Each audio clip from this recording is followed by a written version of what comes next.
a key leader in Iran, very close to the supreme leader as well.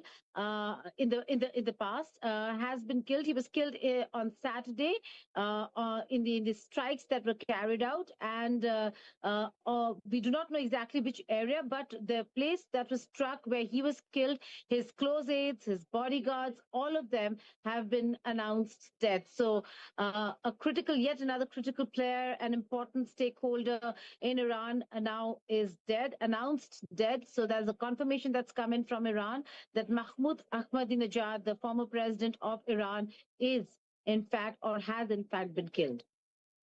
Sandeep, the strikes that have been carried out so far, America and Israel apparently had very detailed, very precise intelligence and the kind of hardware they've used. If 30 GBU-31s were used, and in this broadcast we'll explain these bunker busters that penetrate several feet deep and then they explode, and one after the other going into the same area, which means they knew where to strike, who all would be there, how much to use, and these strikes are relentless in the past 24 hours, Sandeep. Gaurav, what we are seeing right now in Iran is almost unprecedented. We have never seen leadership decapitation of this nature. We normally see it associated with terror outfits. Israel has done that in the past to Hezbollah, but we've never seen a nation and its leaders being taken out in this fashion. First, you have Ayatollah Ali Khamenei, and now, of course, former President Ahmadinejad. The fact is that Israel's decapitation strategy is in full flow here. They are eliminating leaders, across the board, irrespective of whether they are in power or not. Anyone who has a chance of rising up in the succession chain is being taken out. This is unprecedented, Gaurav. This has never happened in the history of the world before. So many leaders of one country being taken out by two other countries. This is almost unprecedented, and this is Sandeep, something. there's more breaking news coming in. Well, Dr. Amir, thank you so much for joining Iran us. is now putting the Doctor, as you're joining us in place, and this is what Iran had said. They have contingencies in place. News just coming in. Iran's right now was asked about Khamenei, and he said, I cannot confirm if he's alive or dead. Now they put out been intercepted over Qatar, with Qatar's defense ministry saying that an Iranian missile has been intercepted by the Patriot defense system, and various international flights have been suspended. Airspaces have been closed, with Russia even cancelling flights to and from Israel and Iran. This also comes as Israel Now, Dr. Poston, in your assessment, if Ayatollah Ali Khamenei has been taken down in these Israeli and the American attacks, what do you think happens to this? In Iran's clerical hierarchy, reported in before this Bahrain, interim leadership role, airspaces are being closed left, right, center. Iran began by closing its airspace for 6 hours. We do understand Israel has done the same. It has closed its airspace to Iran. It has also closed its airspace with the neighboring countries that neighbor Iran. Other countries are set to do the same. This is an ongoing situation. It's a fluid situation, and we are waiting for the kind of retaliation that Iran is going to set. I'll come back to you shortly from now. We did have the Chief Justice of their the courts, Israeli Prime Minister. and they will govern. And all this very clear indications, Geeta, that Iran has a system in place. Iran always spoke that it had a system in place, Sandeep, and their systems are now taking over. It's almost clockwork. If America thought, or if Israel thought that they will take down a leader and the regime will collapse, their second rung is in place and all war-gamed. Absolutely, Gaurav. This is the Iranian response to Israel's decapitation strategy. Now, Iran has put into place this managed continuity model where every leader knows who is going to succeed him. And in this case, they prepared for Ayatollah Ali Khamenei's death as well. This interim three-person council that you mentioned has instantly assumed all of the supreme leader's powers and duties to prevent a vacuum from taking place. Now, you mentioned Masoud Pezeshkian is, of course, there. The head of the judiciary, Mohseni Ejezi, and of course Ayatollah Ali Reza Arafi is part of this three-member council. They will manage the transition to ensure that there is no vacuum of power that develops in Iran after Ayatollah Ali Khamenei's death. aware of the fact that Ayatollah Khamenei shaped Iran's destiny over the last 4 decades almost. He's been a very powerful and a very influential leader. Everything that you're seeing in Iran today, Gaurav, whether it is the power of the IRGC, Iran's nuclear weapons program, its exporting of terror to other countries, is been the work of Ayatollah Ali Khamenei. So this transition council will manage that transition to the new Ayatollah whenever he's appointed. This is something the Americans and the Israelis may have wargamed, but there's a point that Iran has repeatedly been making. They're a civilizational state. It's a country that runs on systems, and their systems are automatically taking over. They have an armed forces, they have a judiciary, they have a political leadership, they have a parliament, they have an elected religious leadership, and they have their Supreme Council. So following Ayatollah Ali Khamenei's killing, Ayatollah ARAFI has been tasked, as of now, temporarily, he's assuming responsibilities. So there's a 3-member leadership council that is preparing to oversee the transition to the next leadership. President Masoud Pezeshkian, he's called the killing a great crime. He's declared that revenge is their right, revenge is their responsibility. We get you more in this report. 86-year-old hasn't been seen.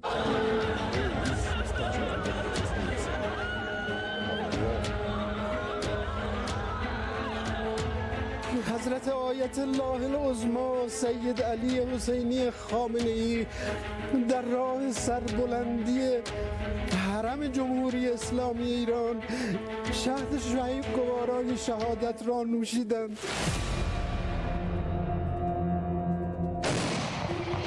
West Asia is on fire. Iran has begun 40 days of national mourning after their supreme leader, Ayatollah Ali Khamenei, was killed in coordinated US-Israeli strikes. Iranian state media confirmed that several top security officials were also killed in the attacks, along with members of Khamenei's family, including his daughter, son-in-law and grandson. Israel claims the operation eliminated 40 Iranian commanders and wiped out what it calls Iran's terror regime leadership, including Iran's chief of army staff. Following Khamenei's death, his responsibilities have been temporarily handed over to Ayatollah ARAFI. At the same time, Iran's official news agency IRNA reports that a 3-member leadership council comprising of the president, the judiciary chief and a jurist from the Guardian Council will assume supreme authority until a new leader is chosen. President Masoud Pezeshkian has condemned the killing as a great crime, declaring 7 days of public holiday in addition to the 40-day mourning period. He says revenge is Iran's legal right and duty. Crowds have poured into Tehran as the country braces for further escalation.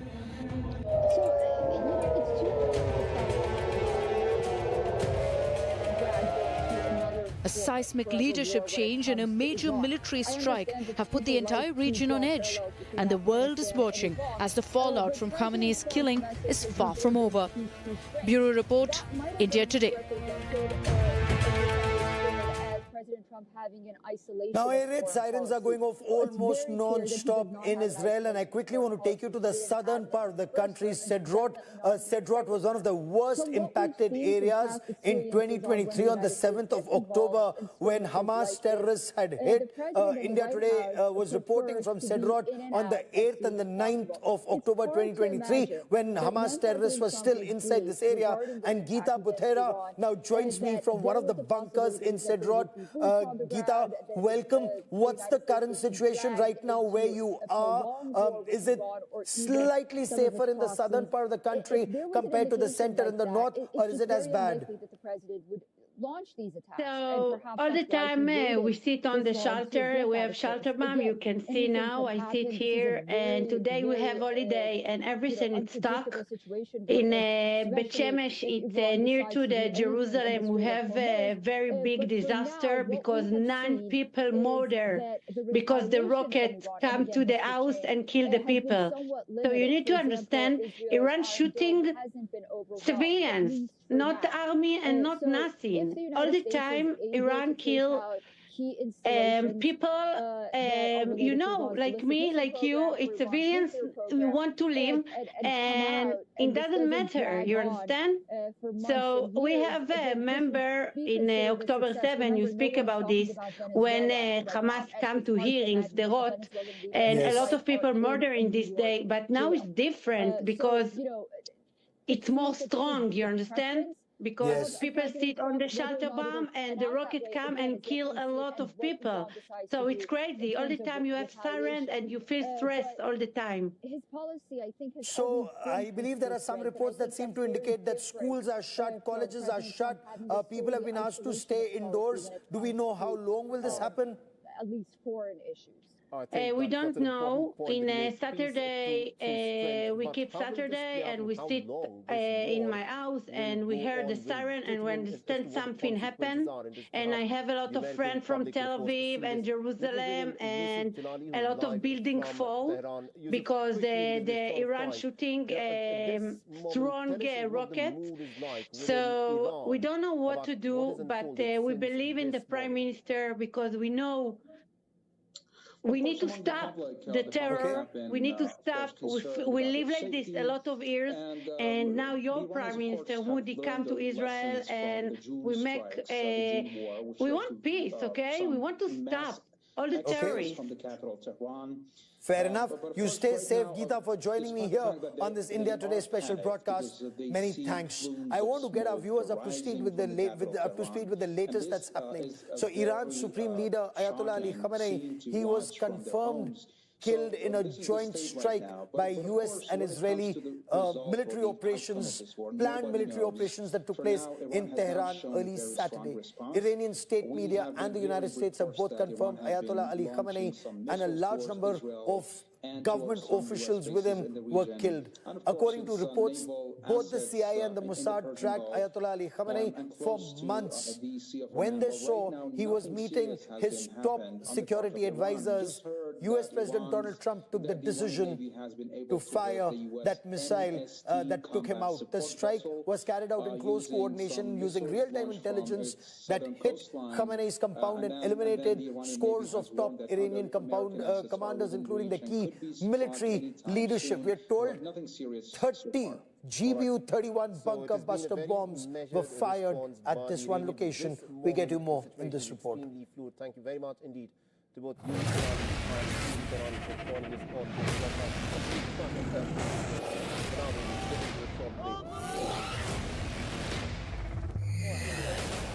A seismic moment in West Asia. Iran's Supreme Leader Ayatollah Ali Khamenei is killed in what is being described as one of the most audacious military operations in modern West Asia history. But how did the United States and Israel pull it off? The Israeli Defense Forces released footage of the large-scale airstrikes carried out on Khamenei's compound in Tehran on Saturday. The Wall Street Journal reports Israeli fighter jets allegedly dropped 30 bombs on Khamenei's secured complex after intelligence pinpointed 3 high-level meetings. The New York Times says the Central Intelligence Agency had tracked Khamenei's movements for months, building a high-confidence profile of his routines. When intelligence confirmed that he would attend a key leadership meeting in Tehran, the information was shared with Israel. Originally planned for the night, the operation was then shifted to morning. At 9:40 a.m. Tehran time, missiles struck the compound while senior defense officials were inside. Officials described it as a rare, unique window executed in broad daylight once his presence was confirmed. Meanwhile, the Washington Post reported that Donald Trump faced intense pressure from Israel and Saudi Arabia, with Crown Prince Mohammed bin Salman urging decisive action and strikes against Iran.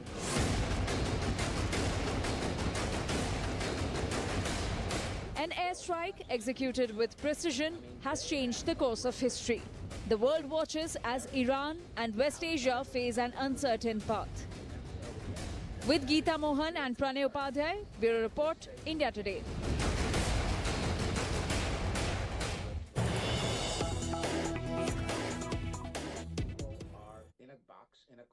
I want to get you the other big story. India Today now gets you the inside story of how Ayatollah Ali Khamenei was tracked and killed. So in the final hours, after the Geneva talks failed, Oman's foreign minister flew to Washington, D.C. He met with U.S. Vice President J.D. Vance on Friday, and that was a last-ditch attempt to delay President Trump's final decision to carry out this operation, Epic Fury. But President Donald Trump had made up his mind. The seeds of Saturday's operation were planted actually in late December when Israel's Prime Minister Benjamin Netanyahu visited US President Donald Trump at Mar-a-Lago. Now, within days, that calculus changed. On the 14th of January, President Trump was on the verge of ordering strikes, 14th of January. But last minute, he held back. He ordered a massive military build-up in West Asia first, and then started planning joint operations with Israel on how to go about with a much wider scope. The scope of these operations much wider than the 12-day operation in June last year. That time the aim was to ensure that they don't make a nuclear bomb. Iran does not make nuclear weapons this time. It was indirectly ensure a regime change. And I want to bring in Rohit Sharma for more on this. Rohit, you've scooped up exclusive details through your conversations at the Pentagon and the State Department. What more can you add about the planning and the final decision to pull the plug? I think what this highlights, Gaurav, is it obviously highlights the capability that the U.S. has with Mossad, the intelligence agency in the U.S. and the Israelis. It also highlights the fact that Benjamin Netanyahu flew in to Washington, D.C. On 12th of February, convincing the president that this is an opportunity and they should strike. Also tells you that president was confused. He wanted to do go for an all-out attack in January. He held back. He wanted to give diplomacy a chance. And then when they realized, and when I say they as in the president, his son-in-law, and Ambassador Witkoff, when they realized that there's no way they can have a deal with Iran, they had flown into Geneva knowing that the U.S. would actually take a military action against Iran. They did this a decoy trip to Switzerland, making them believe that the U.S. was still interested in seeking a diplomatic solution, but knowing fully aware that the U.S., the President of the United States, was going to move ahead with ordering military strikes. So I think a decision was made much earlier than it was led on. They also wanted to make sure that Khamenei, does not get any hint of U.S. planning an attack. So making sure that Ambassador Witkoff flies to Geneva, his son-in-law Jared Kushner flies to Geneva, ensuring that Iranians believe that the U.S. was giving them a chance, but they were planning an attack. And as soon as Khamenei convened with his diplomats who flew back from Geneva, he was having this meeting, the U.S. and the Israelis attacked and took out Khamenei. So I think that's the behind-the-scenes story of how all this unfolded, Gaurav. David Matlin now joins us on this broadcast from Israel. Dr. Tara Kartas, former director of the National Security Council. Pinak Ranjan Chakravarti has served as a deputy chief of mission in Israel. Lieutenant General D.P. Pandey is former Kashmir Corps commander. I want to welcome all our guests on this special broadcast. And David, I want to understand from you, was this always to go this way? Take out the top leadership on day one, decapitate the entire military leadership, and then expect a regime change. According to Israel and America, is it moving as per plan from the information you've been able to gather? Yeah, this has obviously been a very effective opening day and a half of this campaign, going straight at the top of the leadership in the IRGC's structure, obviously starting with the Supreme Leader himself, and really the top 40 at least of these commanders, some of whom have been crafting Iranian policy for decades. Major pillars in the long-term political posture of the Islamic Republic are now gone, really striking. So this was an incredible opening salvo to this conflict, an effective one, and I think it sets the tone for really where this is all going to go from here. The Israeli Air Force, not to mention the Americans and CENTCOM, have now said sort of stage one of the campaign is complete in terms of playing the road, essentially gaining control over the skies. Stay with me, David. There's more breaking news that's just coming in. The U.S. Central Command has just issued a big statement saying an Iranian corvette has been hit by US forces during the start of Operation Epic Fury. The ship is currently sinking to the bottom of the Gulf of Oman at the Chabahar pier. Chabahar, remember, was a port that was being handled very extensively by India. So, as the president said, members of Iran's armed forces, the IRGC and the police must lay down their weapons and abandon ship.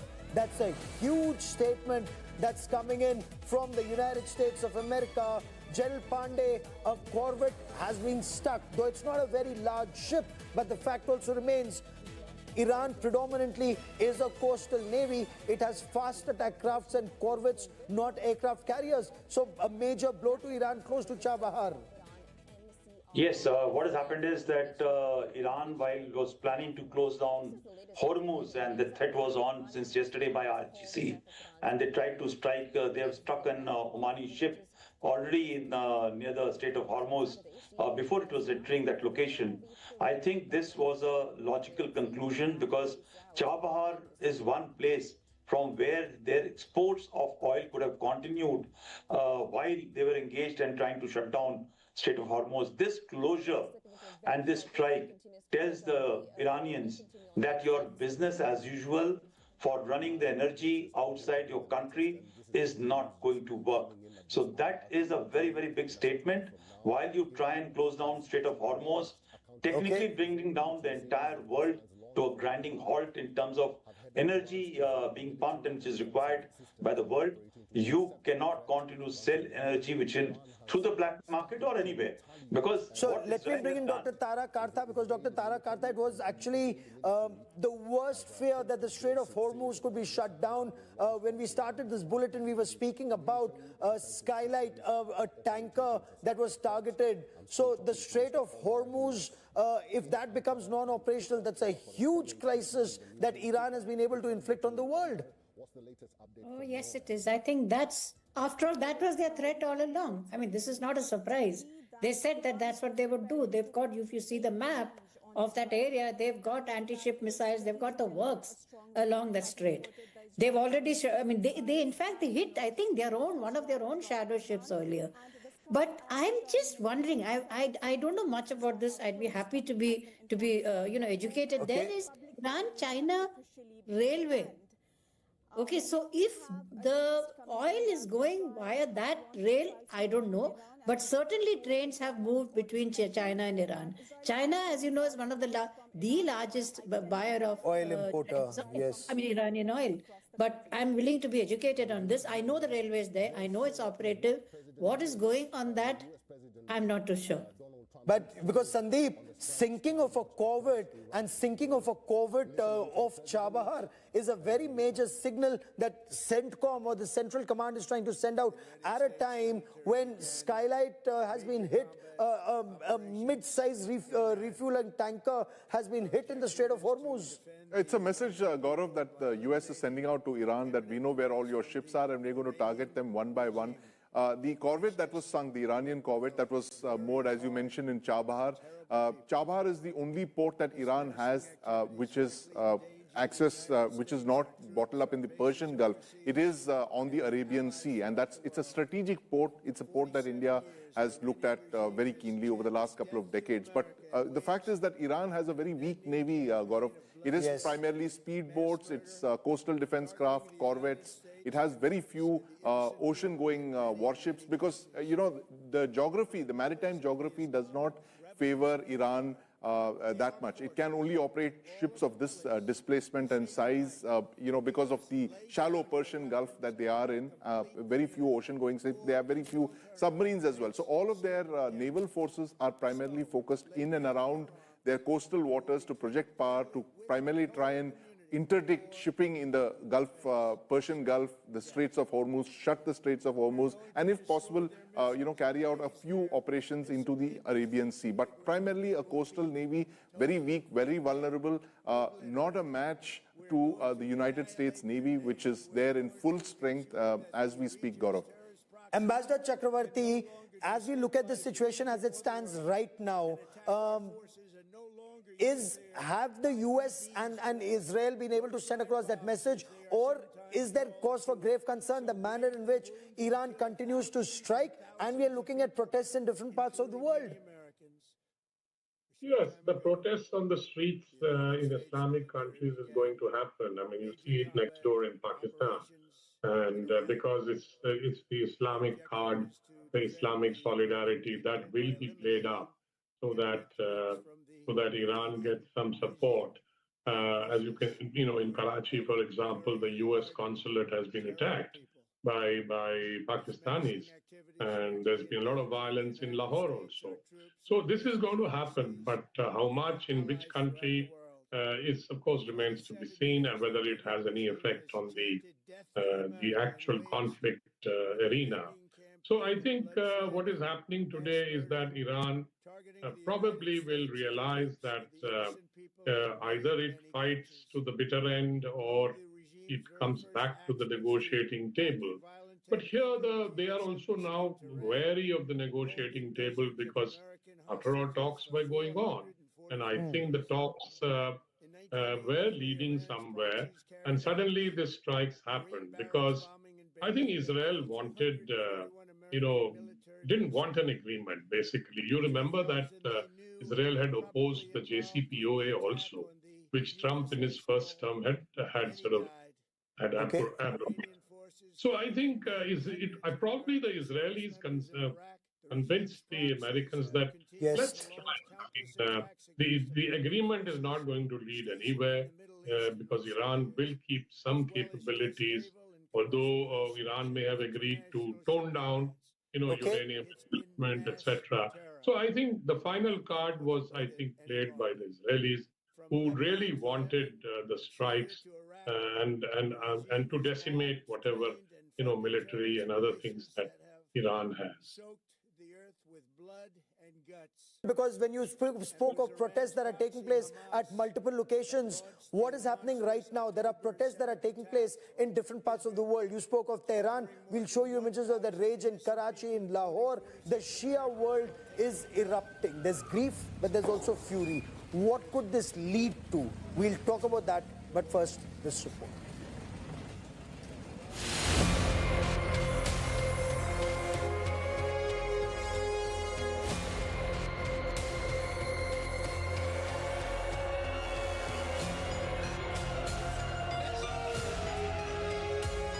Iran is reliving the ghosts of 1979, the revolution that reshaped the nation. Now, history trembles again. The man who led the Islamic Republic for more than 3 decades is dead. رهبر و امام مسلمین حضرت آیت الله العظما سید علی حسینی خامنه ای در راه سربلندی حرم جمهوری اسلامی ایران شهد گوارای شهادت را نوشیدند. Supreme Leader Ayatollah Ali Khamenei was killed in precision strikes by Israel and the United States. The country is on the brink. Grief, fury, and fire on the streets.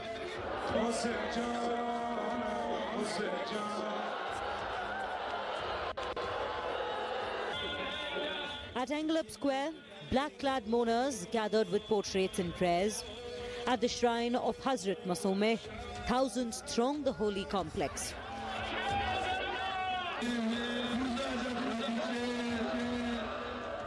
In Karbala, devotees assembled at the Imam Hussein shrine for solemn rituals, all marking the commencement of a 40-day-long mourning period in Iran. But grief has turned to rage within the Shia community now.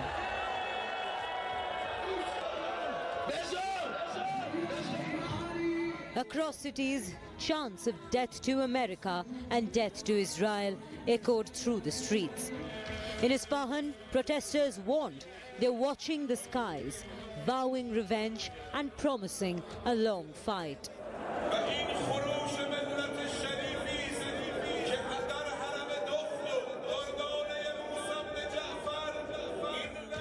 In Qom, state television showed mourners framing the killing as an assault on Iran's sovereignty. The anger has spilled beyond Iran. Today, the devils of the world will celebrate, and everybody here managed to brainwash.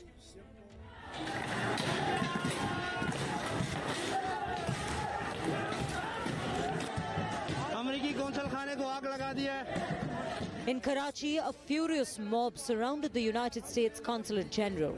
Stones were hurled, roads were blocked, police fired tear gas. Local reports claim multiple casualties in the clashes, with dozens injured as the US military stepped in to quell the protests. UN office को आग लगा दिया गया है, ये आपको दिखा रहे हैं इस वक्त.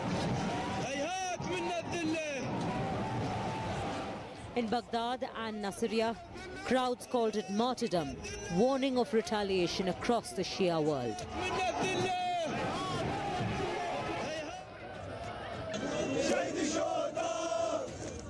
Closer home, protests against the US and Israel erupted across Jammu and Kashmir, Delhi and Bengaluru. Behind me is the iconic clock tower, and as you could be seeing around me, there are thousands of mourners who have assembled here. They are protesting peacefully, but lot of anger, lot of resentment against Israel and the United States. Once the news of his death came, it was clear that the fallout will not only be felt in Iran, but there will be ripples across. People from the Muslim community and especially from the Shia community will come out on the streets, not just in Iran, but everywhere. Over thousands of persons who have gathered here. They're from Shia community. Not just they are condemning the ongoing airstrikes in Iran, Tehran, but also condoling the death of Imam Khamenei. They are saying that both countries, Israel and USA, are trying to harass Shia community. While in Lucknow, the Shia community announced 3 days of mourning. And yet, the picture is still divided.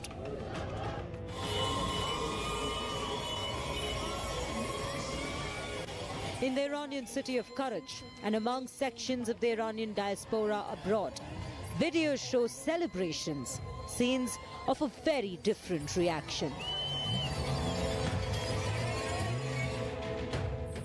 A nation mourning, a region on the edge, a world watching what comes next.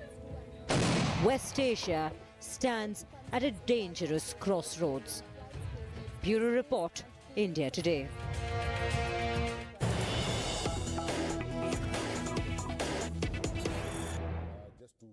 News just coming in, the US government has just confirmed 3 US servicemen were killed in action and 5 were seriously wounded as part of CENTCOM's Operation Epic Fury. There are several others who've sustained minor shrapnel injuries and concussions is the information that's coming in. Some of the soldiers who received minor injuries are in the process of returning to duty. Major combat operations continue. Our response effort is ongoing, says the CENTCOM in a statement that has just been issued. The CENTCOM statement, which is the United States Central Command, the US CENTCOM in a statement has said the situation is fluid. So out of respect for the families, we will withhold additional information, including the identities of the fallen warriors, until the next 24 hours after the next of kin have been notified. I want to once again bring in David Matlin, who joins us from Israel on this. David, fatalities already on the American side and the Israeli side would indicate that Iran has the wherewithal to fight and fight back hard. Well, the Indian embassy in Qatar has issued an advisory. It says that in view of the current regional situation... Dr. Tara Kartha, 5 service personnel injured, 3 have been killed. The war has just started. You see intensification of operations in the days ahead? I don't see that it's going to come down at all. There is no way. So the President Trump's antipathy for any body bags is well known. They wouldn't, one can hardly blame him. But then this is now, looks like it's going to get out of control, which I was just going to say earlier. Don't forget there are Shias in Saudi Arabia. There are Shias in Bahrain. There are Shias all, and for Khamenei, is their leader as well. So this is not over by a long chalk. Second, of course, Jal Pandey, there's more breaking news coming in. B-2 bombers are now dropping 2,000-pounders. 2,000-pound bombs are being dropped at missile sites. This happens just minutes after the U.S. announces 3 U.S. service personnel have been killed. This does point to massive intensification of operations after the first 24 hours, because if people thought that U.S. has achieved part of the aim, it does appear this is intensifying. 2,000-pound bombs being dropped on missile sites as we speak. He says that the situation remains grim. They're not sure what is going to happen in the next few hours. But yeah, Can you hear me? Yeah, I can hear you. Okay. You're looking for a response. Okay, let me just start firstly about this issue of when the de-escalation will take place and why the scaling up is being done. We have not even gone 36 hours into this kind of an operation which is happening to start looking at de-escalation when even partial military objectives and none of the political military objectives, none of the political objectives have been met, right? So currently the military objective will be to defang IRGC, Iran, of the military capabilities. The political objective will be to ensure there is a decent regime which is modern, and that is the aim, right? A popular regime. I'm sure the Americans will have some card up their sleeve which will come about on some time. I will just quickly rewind back for about 8 months back, Gaurav, when Operation Lion Rise was launched by Israelis. Midnight Hammer followed through in between for a period of time. There were a couple of things which happened at moment of time. Khamenei's location was known. The president's location was known. The top leadership were not all neutralized in terms of political leadership was left alone. The religious supreme command leader was left alone. But what was being done was possibly to carry out a test bed to know exactly how mobilization takes place in Iran, how the command control will work, how the systems will move around. Oh, by the way, while doing so, if we can actually strike out the nuclear assets, maybe we will think about this thing. But actually, the nuclear thing could not be foreclosed. Their entire ballistic missile program could not be defanged 100%. It was only delayed to a point. So last about 8 months, rather than not say 8 months, it was a call to be taken for 6 months in which talks will happen. A just ad ballum will be created to have a reason to go beyond for carrying out an operation in which the entire world follows through. And so very clearly now, Ambassador Chakravarti, the last 30 seconds that I have on this part of the show, I want to understand, we see further intensification of operations, and which means the region will remain in tailspin for quite some time, it seems. Yes, definitely. I think we can expect another, certainly a few more days, perhaps weeks of this kind of bombing, etc. Because, if you want to achieve if you've kept some objectives in view, one of them is, of course, you have achieved by the leadership, killing of the leader. But then it's not really regime change because the regime remains the same. You only get a new leader. And I don't think that will really meet the objectives of the Americans and the Israelis. So we're just getting into this real intense phase of operations as 4 B-2 bombers have targeted underground Iranian ballistic missile sites with dozens of 2,000-pound ground penetrator bombs, and this actually does indicate that this war is intensifying. We'll continue to report. Just a short while back, I caught up with Israel's ambassador to India, who's currently in Jerusalem, Ambassador Reuven Azar. Listening to our conversation.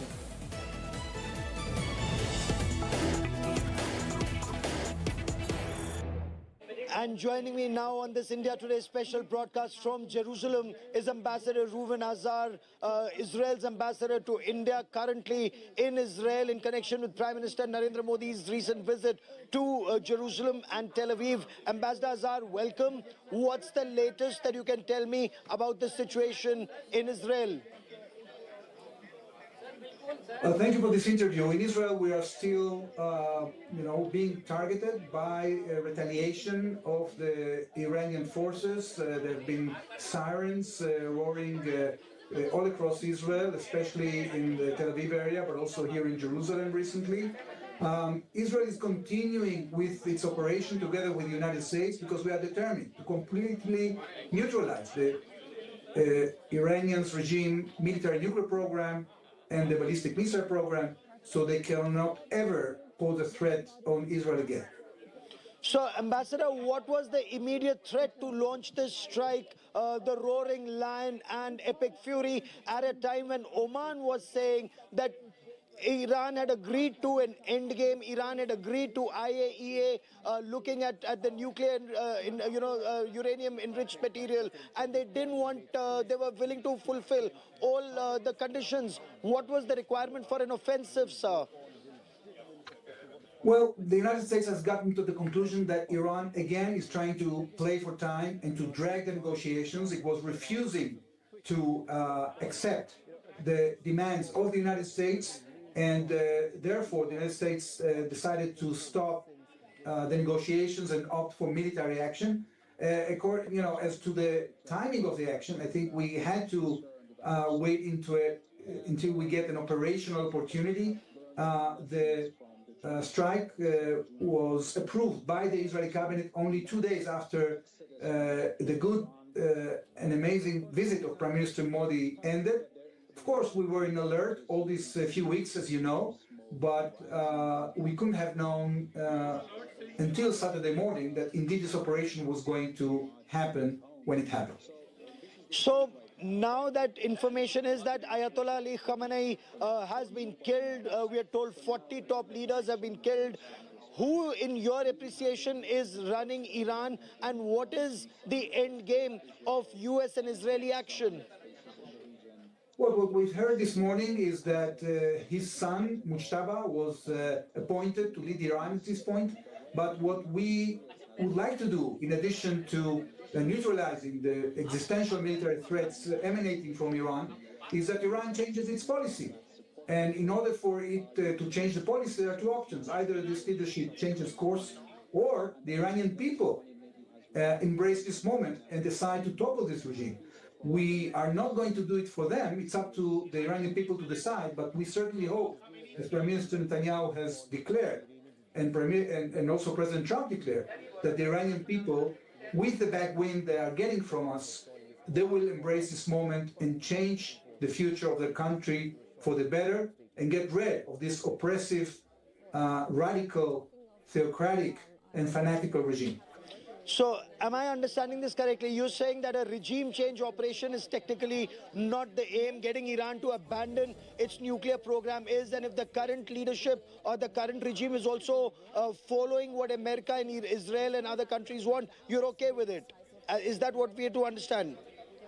Well, it's not just the military nuclear program. As I told you, there is also the ballistic missile program, which is immense, and that actually was producing hundreds of ballistic missiles per month and was in itself an existential threat for the state of Israel. There's also the support of Iran to their proxies, all these terrorist organizations that were getting huge support from Iran, not just financial, but also in terms of technology, in terms of the means to produce ballistic missiles. So that's very important to neutralize. In addition to that, we are giving the Iranian people the chance to embrace this moment. We are not sure it's going to happen, but we certainly hope it does. Sir, tell me this, did you anticipate, were you apprehensive that this war will expand in the manner in which it did, that Dubai and Abu Dhabi would be targeted? The Al Udeid airbase in Bahrain was targeted, in Qatar was targeted even earlier, but Bahrain being targeted, Kuwait being targeted, Erbil in Iraq being targeted, was all of this anticipated? Well, it's completely up to the Iranian regime. We didn't choose to attack these places. These places were attacked by the Iranian regime. They will have to suffer the consequences of that. I think it's completely outrageous the way in which they have been behaving in the past and also now. It shows how responsible this regime is and how urgent it is to actually remove it from the map of West Asia. How long do you think these operations will continue? What's happening right now? I believe the Israeli forces and the American forces are bombing Tehran, Isfahan, Qum, and other parts of Iran even now. What are you targeting, sir? Well, as Prime Minister Netanyahu has declared yesterday, we are targeting more than 2,500 military targets, and this operation will continue. It will take time. It doesn't get done in a day or two. It has a potential to continue for weeks. Is Iran have the wherewithal to strike back for weeks? Are you trying to ensure, as President Trump said, that Iran does not have any navy left, any missiles left, any missile-making capabilities left? Or are you going to make it so weak that there will be a revolution from within and this regime is removed? Is that what your end game is, sir? First of all, we have to see, when you compare this operation to the operation Roaring Lion, to the operation Rising Lion back in April, this operation is with a much wider scope. While the previous one only targeted these two of Ayatollah Ali Khamenei, the supreme leader of Iran. But it isn't just Ayatollah Ali Khamenei. 40 top leaders in Iran, including the defense minister, the head of intelligence, the head of Islamic Revolutionary Guard Corps, the head of military operations and the army chief. 40 top leaders were eliminated in a series of strikes. 30 GBU-31 bombs, precision-guided munition, bunker busters, one after the other. And this was a joint CIA Mossad intelligence that was given to US and Israeli forces that bombed Tehran. But in the past 24 hours, it's not just Tehran that's been bombed, and that bombing has just intensified even as we speak. But Iran is not taking it on the chin. Iran is hitting back, and hitting back where the impact is maximum.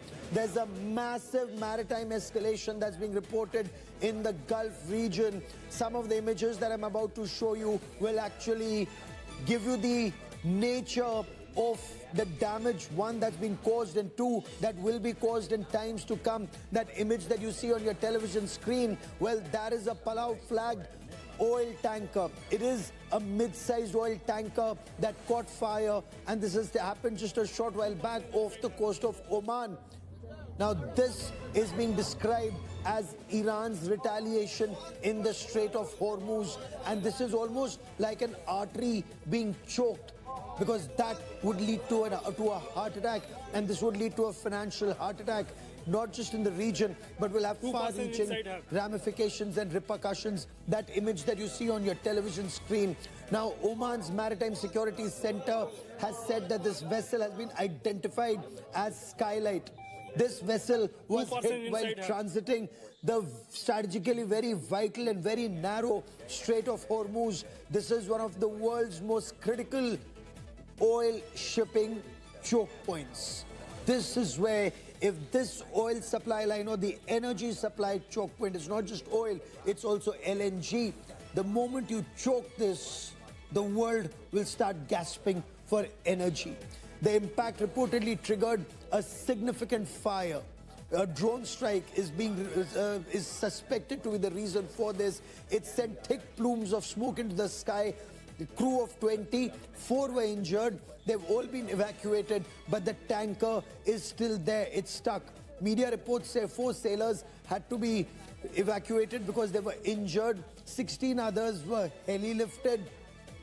This comes just hours after Iran's supreme leader Ayatollah Ali Khamenei was killed in a joint strike by Israel and the United States of America. Israel says so far it's fired 12,000 PGMs of precision-guided munition into Iran. Ayatollah ARAFI has now been appointed as the leader of the Supreme Council. So he's a jurist member of the Leadership Council and has been tasked to carry out responsibilities of the Supreme Leader. Now, Iran's Revolutionary Guard Corps, the IRGC, they've pledged revenge. They've launched attacks on 27 bases in the region. These are US bases in the region across West Asia, across Middle East, and also Israeli security and military installations across Israel. They've tried to target Jerusalem. They've tried to target Tel Aviv, though the missiles were intercepted. But there have been fatalities even inside Israel. We are told 6 people have died in a missile strike. In a short while from now, the GCC, Gulf Coordination Council, foreign ministers would be meeting because they want to decide the road ahead. I want to quickly bring in my colleague Sandeep Punithan for the latest on this, because Sandeep, if the oil supply line or the energy supply is choked in the Strait of Hormuz, that's a very major statement that's being made by Iran at this point of time.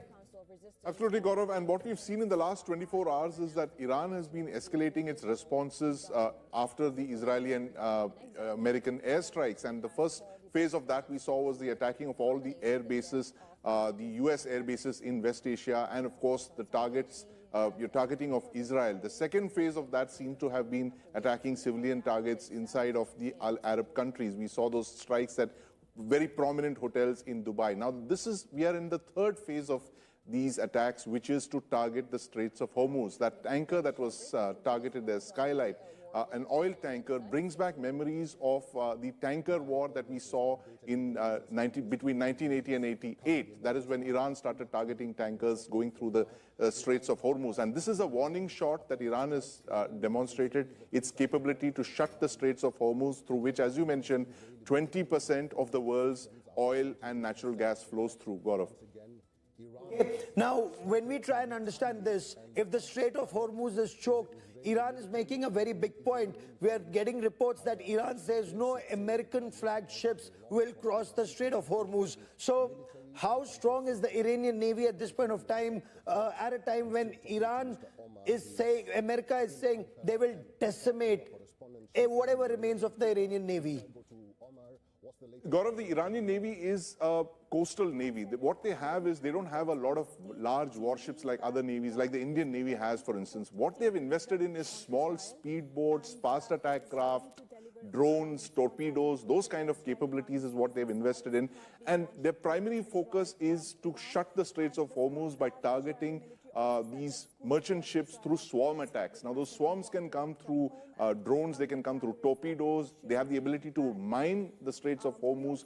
So a lot of it is, asymmetric warfare. You can call it guerrilla warfare at sea. That's what the Iranians specialize in. All of their capabilities over the last 2 decades have been to invest in these kind of capabilities, which is what the navies call sea denial capabilities. This is what So stay with me. Let me just throw this now open. I have Ariel Whitman joining me on this broadcast. He's the editor of the op-ed section reports for the Globe. He joins us from a bunker in Israel. I have Sagev Steenberg, Director General at the Jerusalem Center for Security and Foreign Affairs, joining me. Ambassador Ashok Sajjanhar joins us. General Tiny Dillon is former Director General of Defence Intelligence Agency. He joins us on this broadcast. Gentlemen, welcome. It's a very, very difficult situation right now.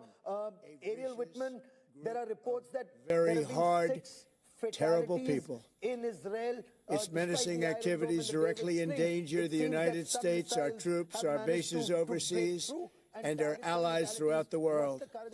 For 47 years, the Iranian regime has chanted death to America and waged an unending campaign of bloodshed and mass murder, targeting the United States, our troops, and the innocent people in many, many countries. To the members of the Islamic Revolutionary Guard, the armed forces, and all of the police, I say tonight that you must lay down your weapons and have complete immunity, or in the alternative, face certain death. So, lay down your arms.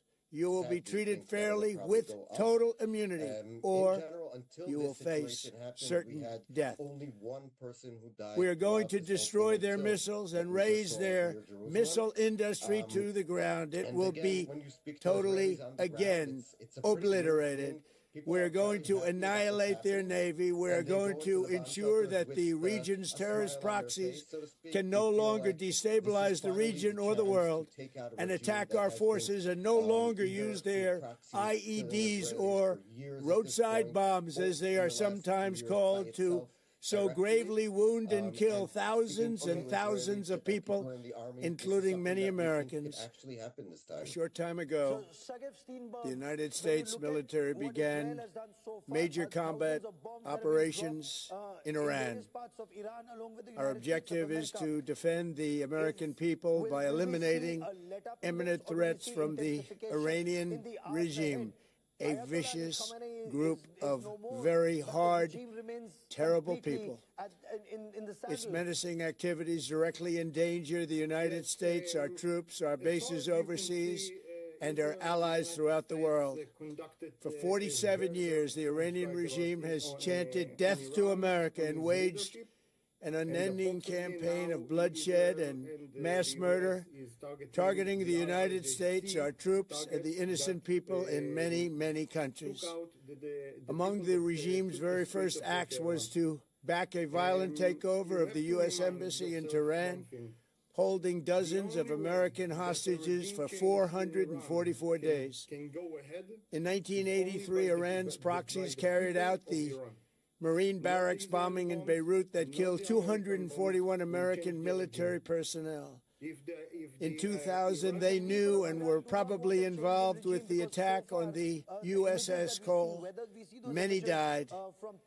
Iranian forces killed and maimed hundreds of American service members in Iraq. The regime's proxies have continued to launch countless attacks against American forces stationed in the Middle East in recent years, as well as U.S. naval and commercial vessels in international shipping lanes.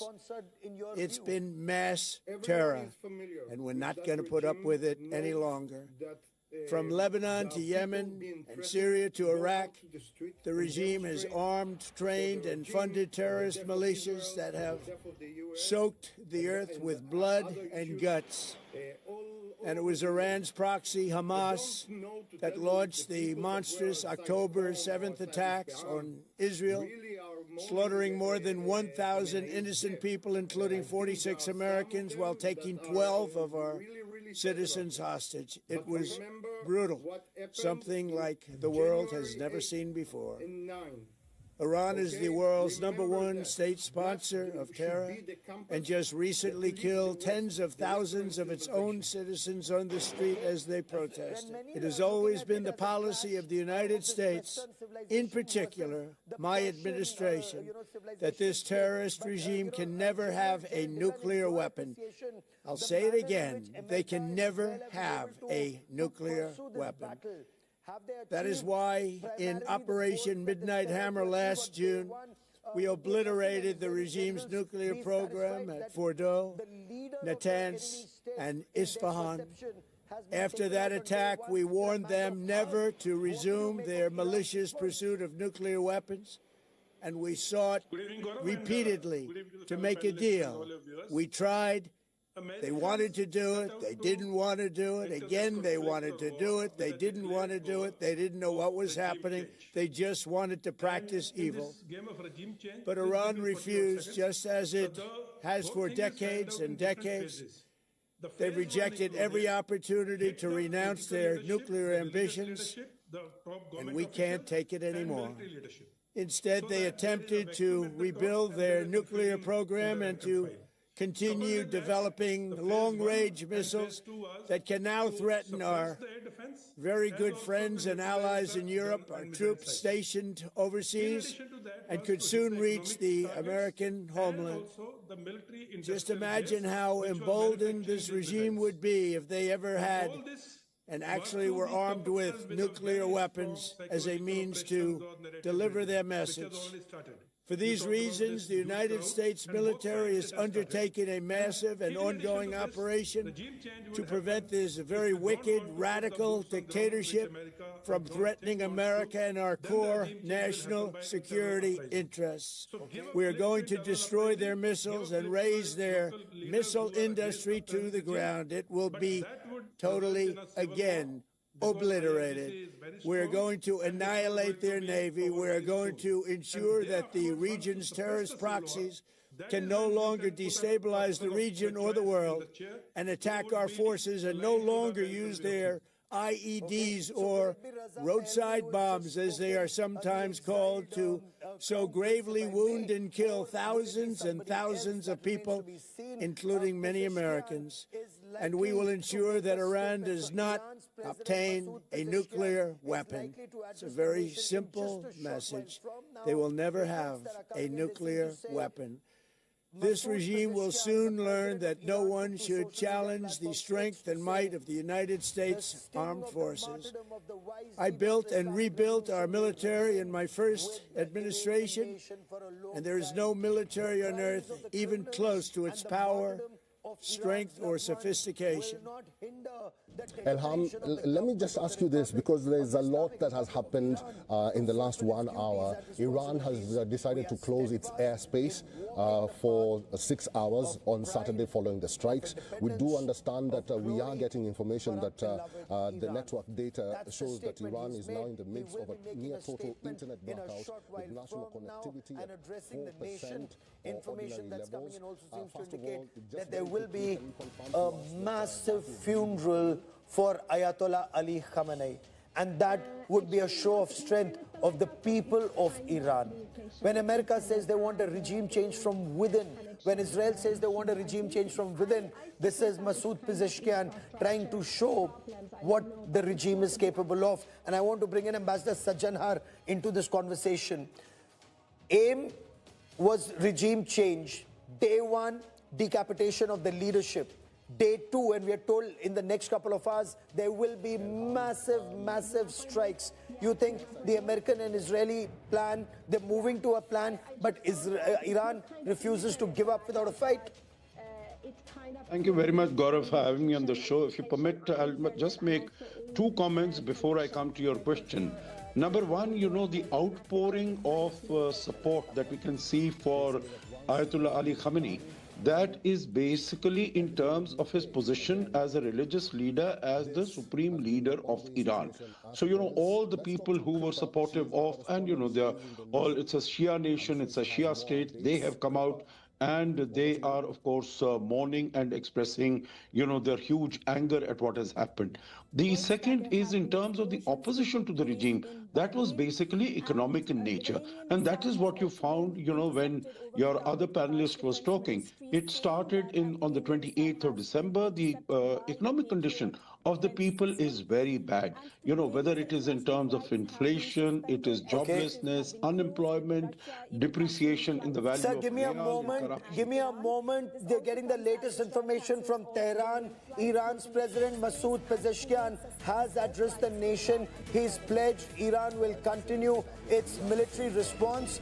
Iran will intensify pressure against what Masoud Pezeshkian, the president of Iran, has called enemy military bases. So Iran will continue to strike enemy military bases. Masoud Pezeshkian then in this address to the nation has said Iran will remain firm and continue to follow the path of its leadership. Masoud Pezeshkian, the president of Iran, described the death of the supreme leader Ayatollah Ali Khamenei as a martyrdom and culmination of years of sacrifice, framing it as a moment that will strengthen Iran's resolve against Israel and the United States of America. He said there is no question of that resolve that would be weakened.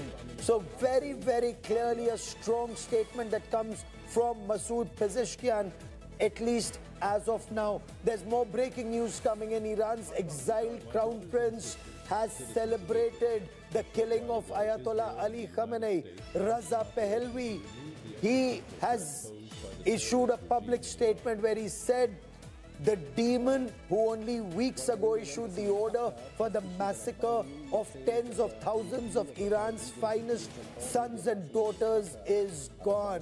Raza Pahlavi says the Islamic Republic is drawing its final breath. The great nation of Iran seeks the complete fall of the Islamic Republic, and we will bring down what he has termed is a demonic regime. Raza Pahlavi, living in exile in the United States of America, then goes on to say, my message to the remaining officials of this Republic of Terror is this: surrender to the Iranian nation. Declare your loyalty to my plan and our transition framework and hand over power without further bloodshed. General Dillon, I quickly want to bring you in on this part of the message. Declare your loyalty to my plan and our transition framework and hand over power without further bloodshed. Clear indication that Raza Pahlavi is the person who seeks to replace the regime. Raza Pahlavi has not been in Iran for more than 4 decades. And he does not know the ground realities as of now. And the people who have been contesting and fighting this regime would also be staking claim because they have lived through the rough times. So it is for anyone's guess as to who will be there. And Raza Pahlavi will be straightway seen as Americans' imposed leader. So I don't see Raza Pahlavi becoming popular with the population. Interesting point, Ariel Whitman, is there also your assessment? Raza Pahlavi has been out of Iran for the past 40 years. He doesn't know what the nation has been through, the ups and downs. There's a generational shift. Your reading of Raza Pahlavi telling the Iranian agencies that you submit to my plan. Well, I would just say that the protesters have been in numerous videos and posts from people inside Iran screaming and chanting that they want Pahlavi back. Sometimes they say it, others don't. So I think if like Sagi said, that it's not for us in Israel to decide for the Iranians who will switch, if the regime will even fall and who will be instead of the regime. I just want to just respond or react to what the Iranian president said. It's very, very pompous, obviously, to say we're going to go and attack Israel and we're going to fight back and hit the enemy. This is a regime that in the first 24 hours of the attack lost their supreme leader and over 30 of his top aides. And they can't really do anything except for just lob missiles at Israel and a few bases around the world. They are a weak nation. Their navy, as your other guest said, is very small, very weak. Even if they do try to close the Straits of Hormuz, the Americans can bomb them out of the water in minutes, like they did in the 80s, like your guest said. So the regime, in terms of militarily, they are very weak, very fragile. This is the weakest they've been probably in their history, both economically, as was mentioned, the regime, the Iranian coin is like garbage at this point. And so they are in such a difficult situation that they can talk all they want. Their problems are much bigger than Israel and the US. Sajeev Steenberg, the problem could also be huge for America, for Israel, for West Asia, because West Asia has come to a standstill. There are no flights that are taking off. There are thousands of people who are stranded, whether it's in Dubai or in Abu Dhabi. Bases have been targeted in Riyadh, in Doha, Qatar, in Kuwait, in Iraq. So somewhere down the line, what is being described as a weak regime has brought Middle East down to its knees. Well, let's take another scenario. If Israel won't bomb Iran in June, and Iran will go forward with its nuclear program and its missile program, what should the Middle East do? Okay? If Iran has a nuclear weapon, the whole Middle East will fall down. You will see Iraq is already fall down, but you will see all the Gulf states go down. Everybody will surrender to the Ayatollah regime. Israel and the US. Just a second. Stay with me. Yes, Sir, okay. stay with me for a moment. I'm getting a report from Jerusalem. Man Hoffman, she's reporting from Jerusalem, where there are inputs of incoming missiles, drones, and an alert has just gone up. There are several people who were earlier injured, as we were reporting, and 9 fatalities being reported. Man Hoffman with this report. Again, anything could happen. This is a very, very I'm standing in Shaare Tzedek Medical Center in Jerusalem. This is the site where the victims of the most recent and most deadly bombing attack by Iran against Israel were taken to be treated. We just learned that at least 8 people were murdered in today's attack when Iran lobbed more than 30 rockets at Israel in one blow. One of the rockets hit down in an area known as Beit Shemesh. That's an area in central Israel. There was a direct hit on what we call a community miklat, or a community shelter. The people had run inside to take to safety, but unfortunately that direct hit meant that 8 people minimum were killed. Several are in serious condition, moderate and light, but mostly we are still pulling people from the rubble. This is the deadliest attack since the start of the campaign between Iran, Israel, and the United States. This comes in the aftermath of an attack overnight in the central area of Israel, where a couple of rockets hit down on apartment buildings in the area. One woman was killed in that attack, and some are in serious condition, including some children. In addition, a woman died en route to her shelter. She died of a heart attack as she was running to take cover. Israel's Defense Minister Israel Katz has said that the operation will continue as long as needed. Schools have been turned to remote learning. No longer will students be returning to school after the Purim holiday, which begins tonight at sundown. These schools will be closed indefinitely until otherwise updated. The Homefront Command continues with its directive, asking Israelis to shelter in place, be close to their shelters, and be ready to run in the event of an attack. But as we saw today in Beit Shemesh, even when you are in those shelters, it is not 100% foolproof, and that direct rocket hit meant the death of several new Israelis. I want to bring in more breaking news that's coming in from the Gulf region. So there is a situation that's developing. Multiple bases have been targeted, and Iran has said it will continue to target 27 bases of the United States of America and Israel in the region. We are now being told that there is an urgent meeting of the GCC foreign ministers that will be held via video link in a short while from now. They will assess the escalating security fallout and coordinate a regional response as this crisis deepens. We are also told Saudi Arabia has summoned the Iranian ambassador. Information that's coming in that Saudi Arabia is telling Iran why is it that the kingdom was targeted and brotherly Islamic nations were targeted by Iranian missiles and rockets. They are not a part of the war, or words to that effect. These are reports that are coming in. So Gulf is moving into emergency diplomacy mode. I want to bring in Sandeep Unnitan on this because, Sandeep, this is a very, very grave situation right now. Even as we speak, Sandeep, flights are impacted. Abu Dhabi, Dubai, Doha, even countries like Kuwait and Saudi Arabia and Iraq have been targeted. American bases have been targeted there. The situation does appear to be in tailspin.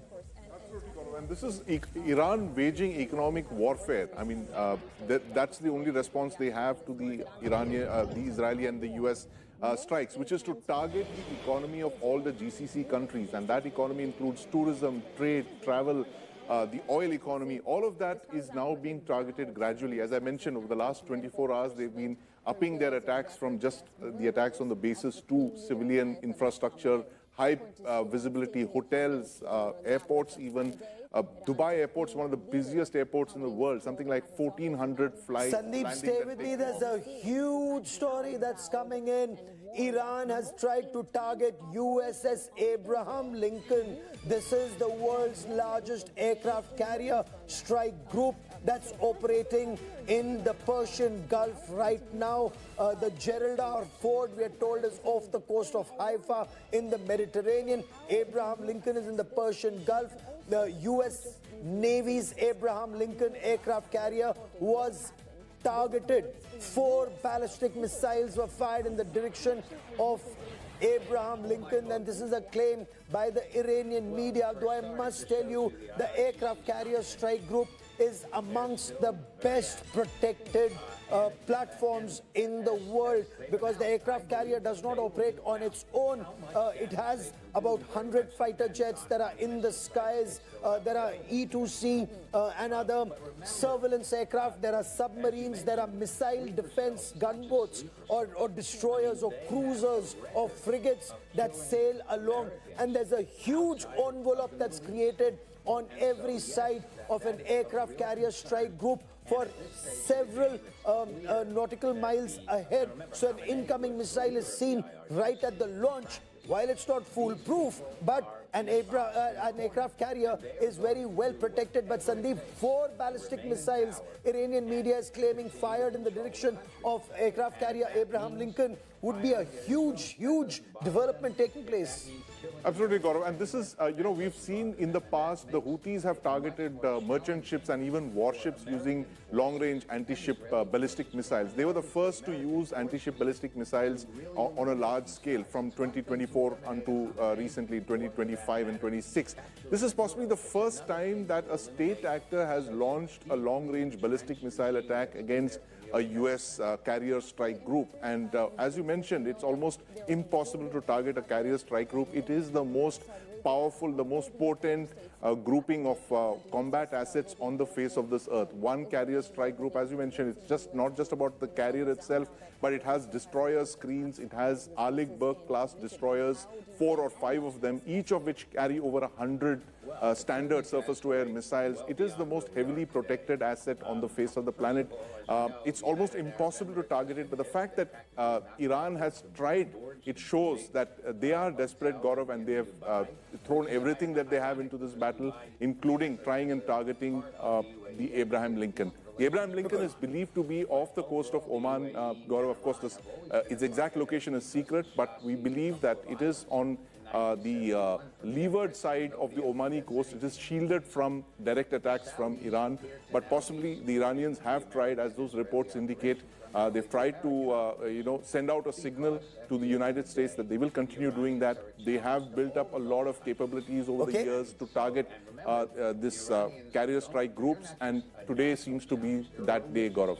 This is huge. If an aircraft carrier strike group or an aircraft carrier, an attempt is being made to target an aircraft carrier, clearly Iran is throwing everything it has in the direction of its adversaries at a time that the Americans and the Israelis together have taken out the supreme leader and 40 top commanders, including the Defence Minister, Army Chief, Intelligence Chief, and the IRGC Chief of Iran. So let me tell you a little more about the aircraft carrier that you see on your television screen, the Abraham Lincoln aircraft carrier strike group. It's one of the largest ships in the world, 333 meters in length, but it's the displacement that you talk about when you talk about the size of a ship, and it's almost about if I remember correctly, Sandeep, 98,000 tons displacement with about 100 fighter jets on board.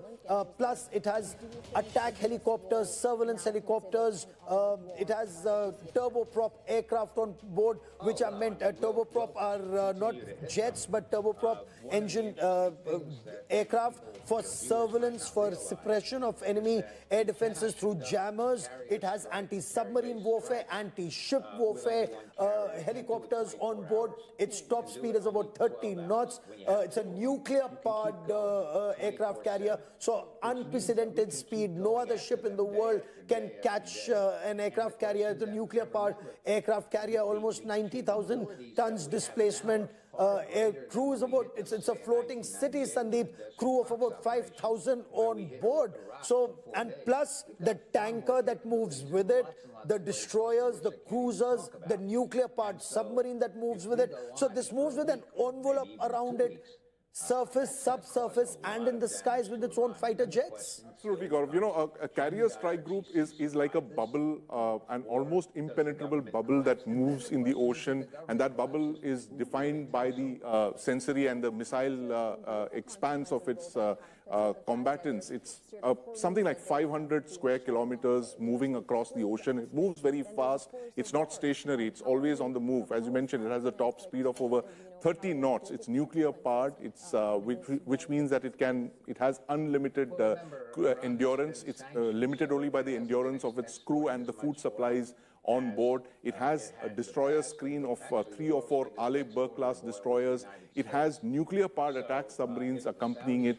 Those are not seen. Those are underwater. And those visuals there will definitely be 1 or 2 nuclear-powered attack submarines underwater. It also has 1 Ohio-class guided missile cruiser submarine. So give me a moment as I bring in Sajid Steinberg into this conversation from Jerusalem once again. Would you look at this as perhaps the most desperate counter-strike by Iran, or would you look at it as psychological warfare from their side?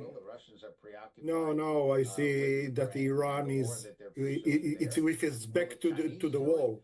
She's throwing everything she can that the U.S., the largest ship in the Persian Gulf now. Always remember what the last time when Persian Navy tried to take the U.S. Navy. USS Cole. It ended with, in fact, I'm implying for what happened in 84, I think, 1984, when Reagan gave the order to eliminate half the Iranian Navy after they tried to kill some American naval sailors. Personnel, yes. When you see that, I really try to think what the Iranians are trying to do with that step, and I don't see any logic of it. Anyone, you are getting the lion that roars. Mad, very mad, very mad. You know, because Iran on the other side is equally desperate now that their entire top leadership is gone and they're not submitting. They're not, giving up without a fight. Ambassador Chabahar, this would indicate that a very desperate fighter with its back to the wall will give it everything he has. He'll throw a couple of very desperate punches. No, absolutely. I quite agree with you. That is the word to use. Iran is truly very desperate. So I think all these actions are very haphazard actions. There's no concerted thought that has gone behind it. And I think whether it is this attack for ballistic missiles on the carrier strike group, or it is the attack against the Gulf members, Dubai, Abu Dhabi, Bahrain, Saudi Arabia, I think it is shooting itself in the foot. It has shot itself in the foot because, these are the countries that had approached the United States, arguing with it that you shouldn't be attacking Iran because then Iran is going to be attacking your assets and your bases in the region, and we will have to suffer the collateral damage. And the relations between Saudi and UAE and Iran, they were improving over the last few years. Over, last 40 years, Iran was a pariah state in this region. But only over the last 4 or 5 years, relations were improving. And Iran, by its actions, has really thrown it out of the window. So I think Sir, there's more breaking news that's coming in. This is the latest that we're getting in from Pakistan, where Pakistan's Prime Minister Shahbaz Sharif has expressed concern over violation of international norms in the killing of Ayatollah Ali Khamenei. Shahbaz Sharif has said, and I quote, "The government and the people of Pakistan join the people of Iran in their hour of grief and sorrow and extend the most sincere condolences on the martyrdom of His Eminence Ayatollah Sayyid Ali Khamenei." Pakistan also expresses senior concern over the violation of norms of international law. It is an age-old convention that the heads of state and government should not be targeted. We pray for the departed soul. May Allah Almighty grant patience and strength to the Iranian people to bear this irreparable loss. Jel Dillon, would you look at it as perhaps Pakistan continuing to speak with a forked tongue, because the same Shahbaz Sharif and the same Asim Munir sit on the board of peace with Donald Trump, and reports seem to indicate that US is using Pakistani airspace to target Iran from the Sistan, Baluchistan side? Absolutely, Gaurav. what Shehbaz Sharif is doing is he's trying to address the local audience, especially in the region of Karachi and the western Balochistan, which is neighboring Iran, because the commonality of the religious faith, that is the Shia faith, is there. So he is doing a double speak. On one hand, he is with the United States, the Asim Munir is with the United States. On the other hand, he is trying to show this. And the attack on the American consulate in Karachi, it was very And I just want to put out those pictures of the attack on the American consulate in Karachi. The manner in which Pakistanis went out in Karachi and they attacked the American consulate. I believe 10 to 12 people were also killed in that attack. This would just go on to show, General Dillon, that Pakistan is running with the hare and hunting with the hounds. Absolutely. See, America will require Pakistan's airspace to attack Iran from the eastern flank. And for that, it will also require Afghanistan airspace, which is the most part of the eastern flank of Iran.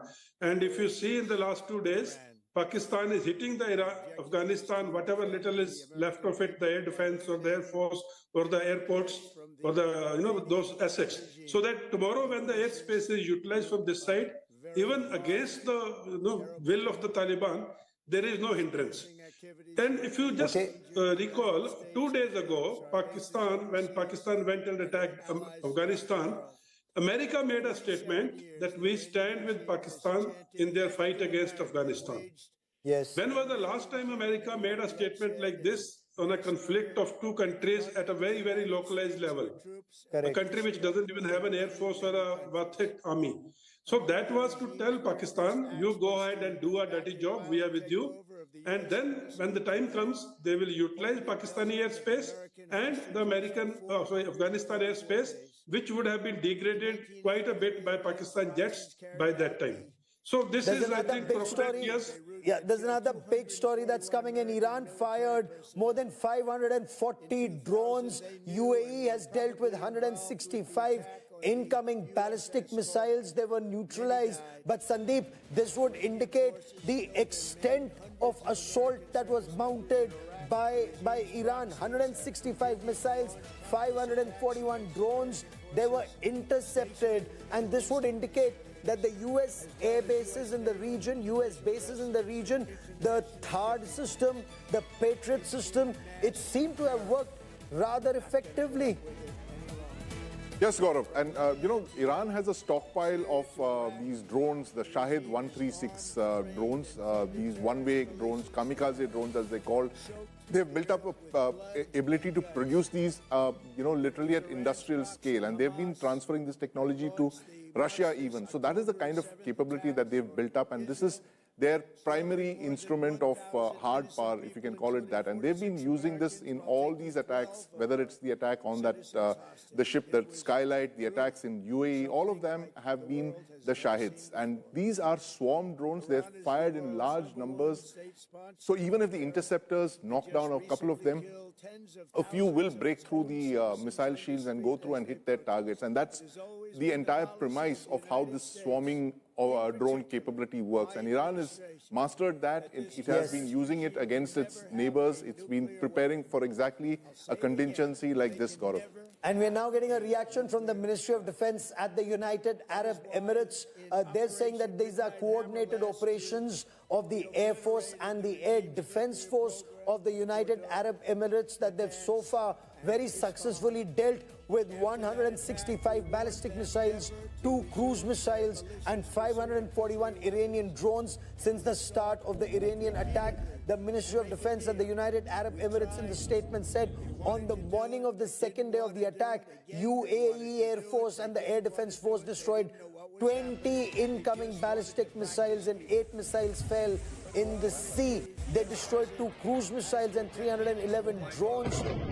However, and this is very significant, despite having the best air defense system, any country's air defense system at one point of time can get overwhelmed when the skies are saturated. And this is the point the UAE is making in the statement. 21 drones struck civilian targets. The Ministry of Defense at the United Arab Emirates in a statement have confirmed the capability of the UAE Air Force and Air Defense Force to address these incoming threats and explain that since the beginning of the Iranian attack on the 28th of February 2026, 165 ballistic missiles launched from Iran towards the UAE were detected, 152 were destroyed. 165 detected, 152 destroyed, 13 fell into the sea, 2 cruise missiles were detected and destroyed, 541 drones were detected, 506 were intercepted, 35 fell in the country. They have caused material damage. This incident resulted in 3 fatalities. The 3 fatalities that took place in the UAE, one was a Pakistani, one was a Nepali, and one was a Bangladeshi. There were 58 minor injuries. Those minor injuries include people from the Emirates, Egyptians, Ethiopians, Filipinos, Pakistani. I appreciate you joining us, Dr. Izadi, at a time which no doubt is very difficult for your country. Give us a sense, first of all, Dr. Izadi, of the mood on the streets of Tehran, particularly with the news coming in of Ali Khamenei, your leader, the supreme leader who ruled the country for 40 years, has been killed in those attacks. And there's a sense that there are reports that several of the commanders of the Iranian Revolutionary Guards have also been killed in these joint US-Israeli operations. What is the mood on the ground as these reports filtered in this morning? Because there is a lot that has happened in the last 1 I don't know if you have seen pictures from Iran. Millions of people, millions, showed up to the streets in some cities under the bombardment. And they were grieving. The people don't like their country to be attacked, don't like the leaders of the country to be killed. There may be some people who have disagreement on policy issues or other things. Yesterday, we lost over 140 little girls in an elementary girls' school. People don't like to send their children to a school and pick up the body of that young child. The country is going through very difficult times. We are dealing with the Epstein class. These people like to rape little American girls and like to bomb and kill little Iranian girls. And the country is uniting. We have this rally around flag effect. If the aim of these attacks were to change Iran's government, it's doing the opposite. People are getting united against United States and Israel. You're saying, Professor, people are getting united. But the truth is, on the flip side of it, we've also seen videos of people on Tehran streets and other parts of Iran celebrating. This comes against the backdrop, Professor, of reports over the last month of crackdowns on protesters, those opposed to the regime in Iran. Hundreds of them, we are told, were killed, many civilians. There is therefore undoubted anger, wouldn't you agree? There's the economic crisis in your country and against what is now seen as an oppressive, repressive regime by many. So would you agree that there are also those who will sort of quietly celebrate, even as those who are grieving at the death of Khamenei? Would I be right in saying that Iran is divided and not united? In London, in New York, these are the Pahlavi supporters. Their support inside Iran is very small, extremely small. When Gandhi in India was killed, I think some people celebrated. But when you compare those people with the number of the people who grieve, you cannot compare. This is the situation we have. We had the Pahlavi going to Israel 2 times in the middle of genocide. He works for the Israelis and the Americans. And yes, these people outside Iran have some family members inside Iran. But those people, I don't want to say they are less than 1% of the population, because that would be too much. These people killed over 200 police officers in Iran during the riots. They were orchestrated by Mossad. This was a regime change operation that failed. That's why they have to bomb Iran now, because their operation last time didn't work. Sir, you seem to suggest that the protests were a Mossad operation. I think the comparison with Gandhi, sir, and Khomeini is rather far-fetched, but let's talk about regime change, because it seems that the operation now that the US and Israel are conducting is for a regime change.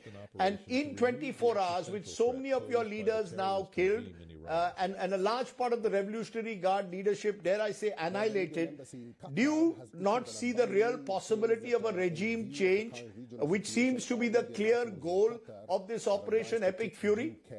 Follow news and advisories as and when issued by the... What I'm saying is that don't fall for Western media's propaganda points. These people want to demonize Iran because they want to plunder Iran's resources the same way they did during the Shah's time. But we are talking to Indian media.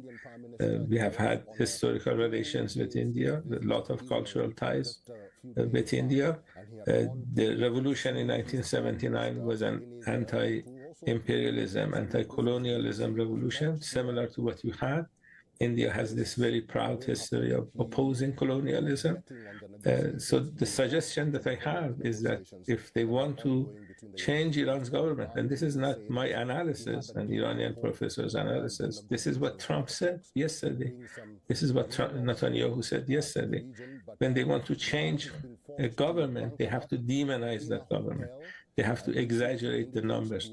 Iranian government published the names of 3,007 people who were killed during the riots. They couldn't add one more. The Iranian government published the ID numbers and full names. And Trump went to the State of Union address and said 32,000 were killed. These are lies. Don't fall for Trump lies.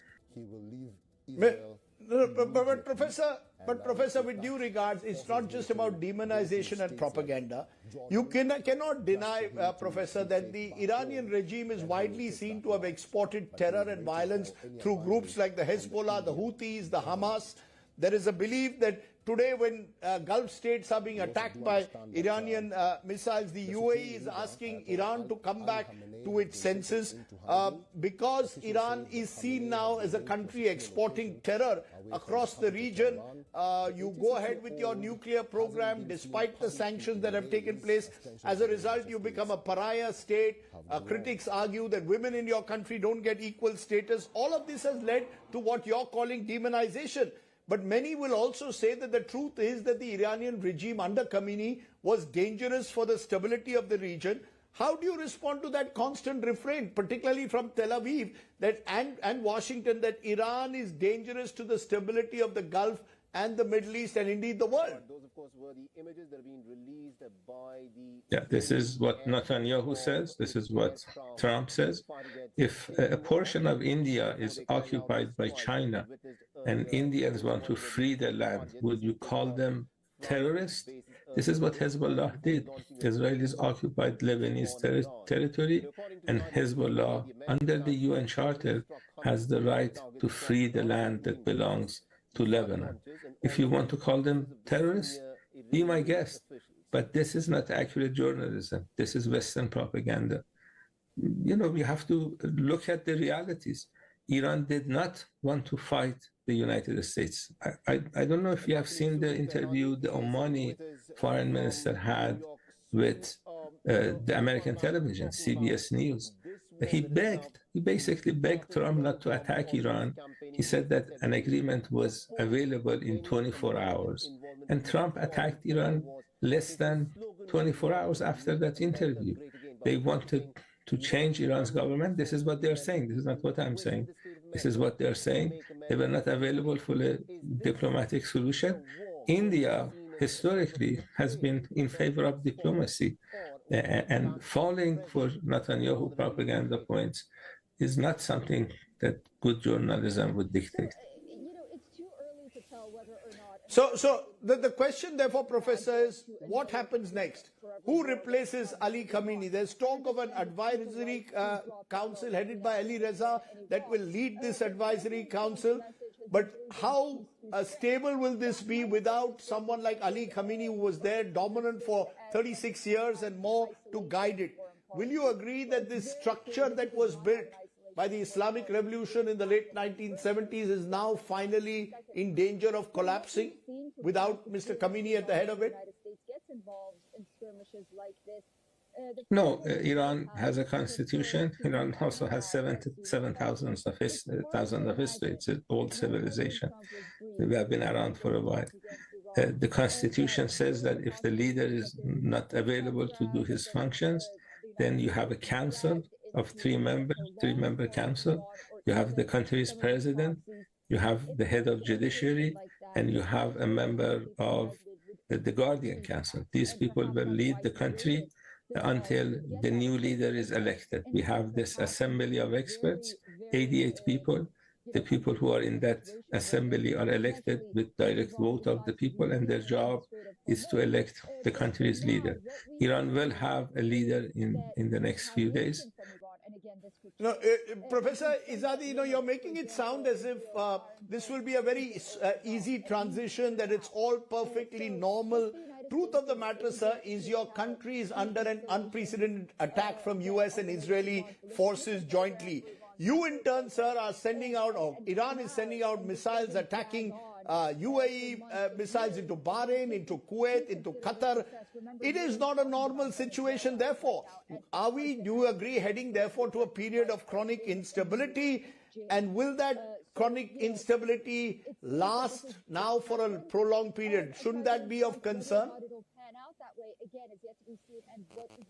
I'm not saying we are in a normal situation. I'm saying that Iran is fighting for Iran, and Iran is fighting for the civilized world against the Epstein class. If they can get away with their policies towards Iran, if they can dominate Iran, independent countries would be next. They would come after India, they would go after China, they would go after Russia.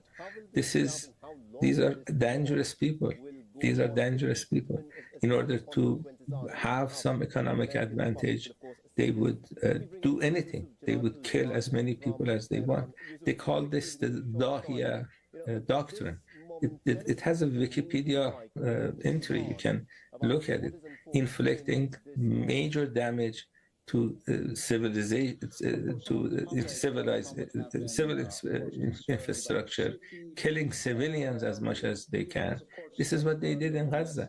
They want to make Tehran look like Gaza. This is not normal. We are not dealing with normal people. And what we expect from people around the world, including people from India, to understand what's going on. Don't fall for the propaganda points. Professor, you keep telling me that the people of India need to realize that this is Western propaganda. But there's one issue which is deeply troubling many people across the world in recent times about Iran. That's been women's rights. And there has been an anger which has boiled against the Iranian regime because of treatment of women, that you can't have in the 21st century a repressive regime that denies gender equality. In a sense, the revolution that started in '79, are we seeing it being devoured in this manner because you were unable to really create an equal egalitarian society, and sooner or later it was going to collapse in some form or the other? And then the Iranian Navy has warned that I would say stay away from Islamophobia. Unfortunately, in India, we have some people who like to engage in Islamophobia. You know the percentage of female university students in Iran? Do you know that? It's 60%. We got 60% female, 40% male. I teach at University of Tehran. Most of my students are female. This idea that women are oppressed could be true in some other countries, but not in Iran. Iran has this ancient civilization. We respect our women, and we make sure that the people who kill our women and kill our little girls will pay a price. And Iran will attack US bases in this part of the world. They are not attacking UAE or Saudi Arabia or other places. Unfortunately, the US bases happen to be in these countries. They decided to provide services to the United States, and Iran is hitting these bases. Iran hit the CIA headquarters in Dubai, yes, legitimate military target.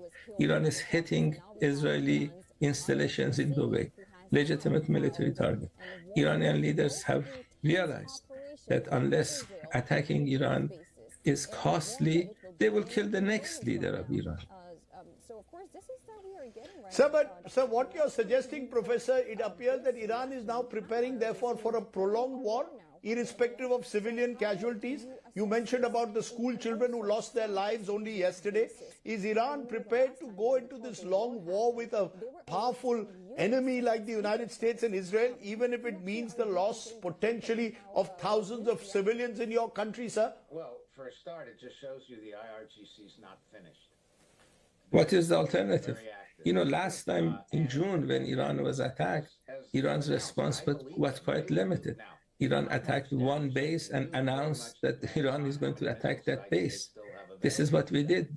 Iran exercised restraint. And look what we got. We got the country's leader assassinated. People realized that the other side only understands the language of force. Iran wanted to have a diplomatic solution. They did not want to have diplomacy. They wanted to have war. They started this war. Iranians will finish it. You know, you're saying something big. You're saying the Americans started or the Israelis started the war, Iran will finish it. But as I said, you seem to believe that Iran has the capacity for a prolonged war irrespective of casualties and the consequences for the region.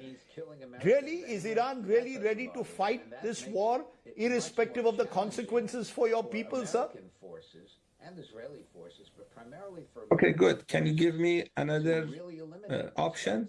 Does Iran have any other option? Can Iran do something else? Iran tried diplomacy. They attacked Iran in the middle of diplomatic talks 2 times, not just 1 time. Last time they attacked, we were talking to the other side. We were supposed to go to the next round of negotiations. United States announced that they would send a technical team to Vienna for technical talks. And now we realize these are deception operations. What other option can Iran have? You know, sir, you're raising India in several times in your answers. I'll ask you in conclusion, what do you really expect India to do in a situation that like this? India has called both sides to observe restraint for de-escalation. What more do you really want India to do, sir? As a part of the UAE, actually, understand what's going on. You know, Iran-India relations has been historical. We have this cooperation, economic cooperation in Chabahar. India used to import a lot of oil from Iran. They can do that if they want to. We share a common history, a common. A lot of Indian words come from Persian, come from Farsi. Just understand what's going on. We are worried. We're worried that the current Indian government is getting too close to Israel. I wouldn't do that. These are genocidal people. Going back to the spirit of anti-colonialism is what Iran expects from India. Okay, Professor Izadi, I want to leave it there. I know you've come at a time when you're in a very difficult situation amidst difficult internet connections. For you to join us and give us a view from the ground there in Tehran, thank you very much for giving me an Iranian perspective, and stay safe. We, the people of India, want peace above all else, surely, in the region. I want to turn, therefore, now to an Indian connection and look at how should India look at what's been happening in the last 24 hours, dramatic developments there in across the Gulf. What next for Iran? Is West Asia staring at a prolonged conflict, and how should India respond? Joining me now is Talmiz Ahmed. He's been former Indian ambassador to Saudi Arabia, and K.C. Singh. He's been a former Indian ambassador to UAE and Iran. I appreciate both of you joining us. Talmiz Ahmed, to you first. What do you see happening next? You might have heard that Iranian voice saying very clearly there will be no regime change, and the people of Iran are ready to fight this war. Is that a bravado, or do you believe that Iran is a very different kettle of fish to, say, Venezuela, where America could walk in and effect a regime change? There is a high degree of bravado. I think the Iranian military capacity is fairly limited. Whatever we have seen in terms of retaliation has been very low-key. We do not have the impression that there is a very substantial lethal firepower available with the Iranians. I think that whatever they had was already damaged quite severely last year. And within a few months, it's not possible to build up any new capabilities. So I would say that there is a very high degree of bravado. But what is really missing in the entire discourse is what are the Israelis and the Americans seeking in terms of this assault that they have conducted upon Iran. There was already an ongoing dialogue. It might have gone forward quite well. There was a mood in Tehran to accommodate many of the American concerns and interests, and everyone felt that we had made good progress. It is the Israelis who have been wanting to create a war-like situation, and they have got what they wanted. As far as Israel is concerned, they are interested in war as an end in itself, murder and mayhem as an end in itself. So as of now, we all knew that that Iran's military capabilities are severely limited, but I'm not able to figure out what the Israelis and the Americans want at this stage. I don't think the Russians will. The Russians are preoccupied with Ukraine. But what you're saying importantly, Talmiz Ahmed, before I go to Casey Singh, is that you're saying that this is a war being driven virtually by Israel. America is providing the weaponry, but Israel is the one which is driving the United States into war with Iran. Am I correct? Absolutely correct. This has been on the Israeli agenda for at least 3 decades, if not more. You will remember that after the first Iraq war, at that time, the Israelis were very anxious that Iran should be attacked. And they insisted and persuaded the Americans to do the dual containment. And that is why Iran was included. After that, when we saw after 9/11, the Iranians were extremely supportive of the American agenda, gave them a lot of information about Taliban presence, etc. And they expected that there would be progress in their bilateral relationship. And indeed, 16 rounds of dialogue took place between Iranians and the Americans in Geneva at that time. But once Baghdad fell, the Americans had no need for the Iranians and they just dumped them. It is the Israelis that have been leading from the front, wanting, earlier they talked about the nuclear program. When the Iranians showed accommodation of the nuclear program, they were able to persuade Donald Trump in his first term to give up on the nuclear agreement. Then since then, ever since Trump has been in the White House, they have been agitating for an assault on the Iranian side. They have been, in fact, concerned. If you see the two attacks, even the earlier one last year, there was concern in Tel Aviv that the Americans might just do a deal with the Iranians. So they attacked 2 days earlier, and then they were able to drag Trump in. Trump is an erratic personality, unpredictable, very difficult, and he has a very high sense of personal megalomania. He loves to strut on the world stage. So I think at the last meeting which I think Netanyahu would have had with the American president, he would have told him, let us go for regime change. That will put you permanently in American history. And I think that is what really worked with the American president.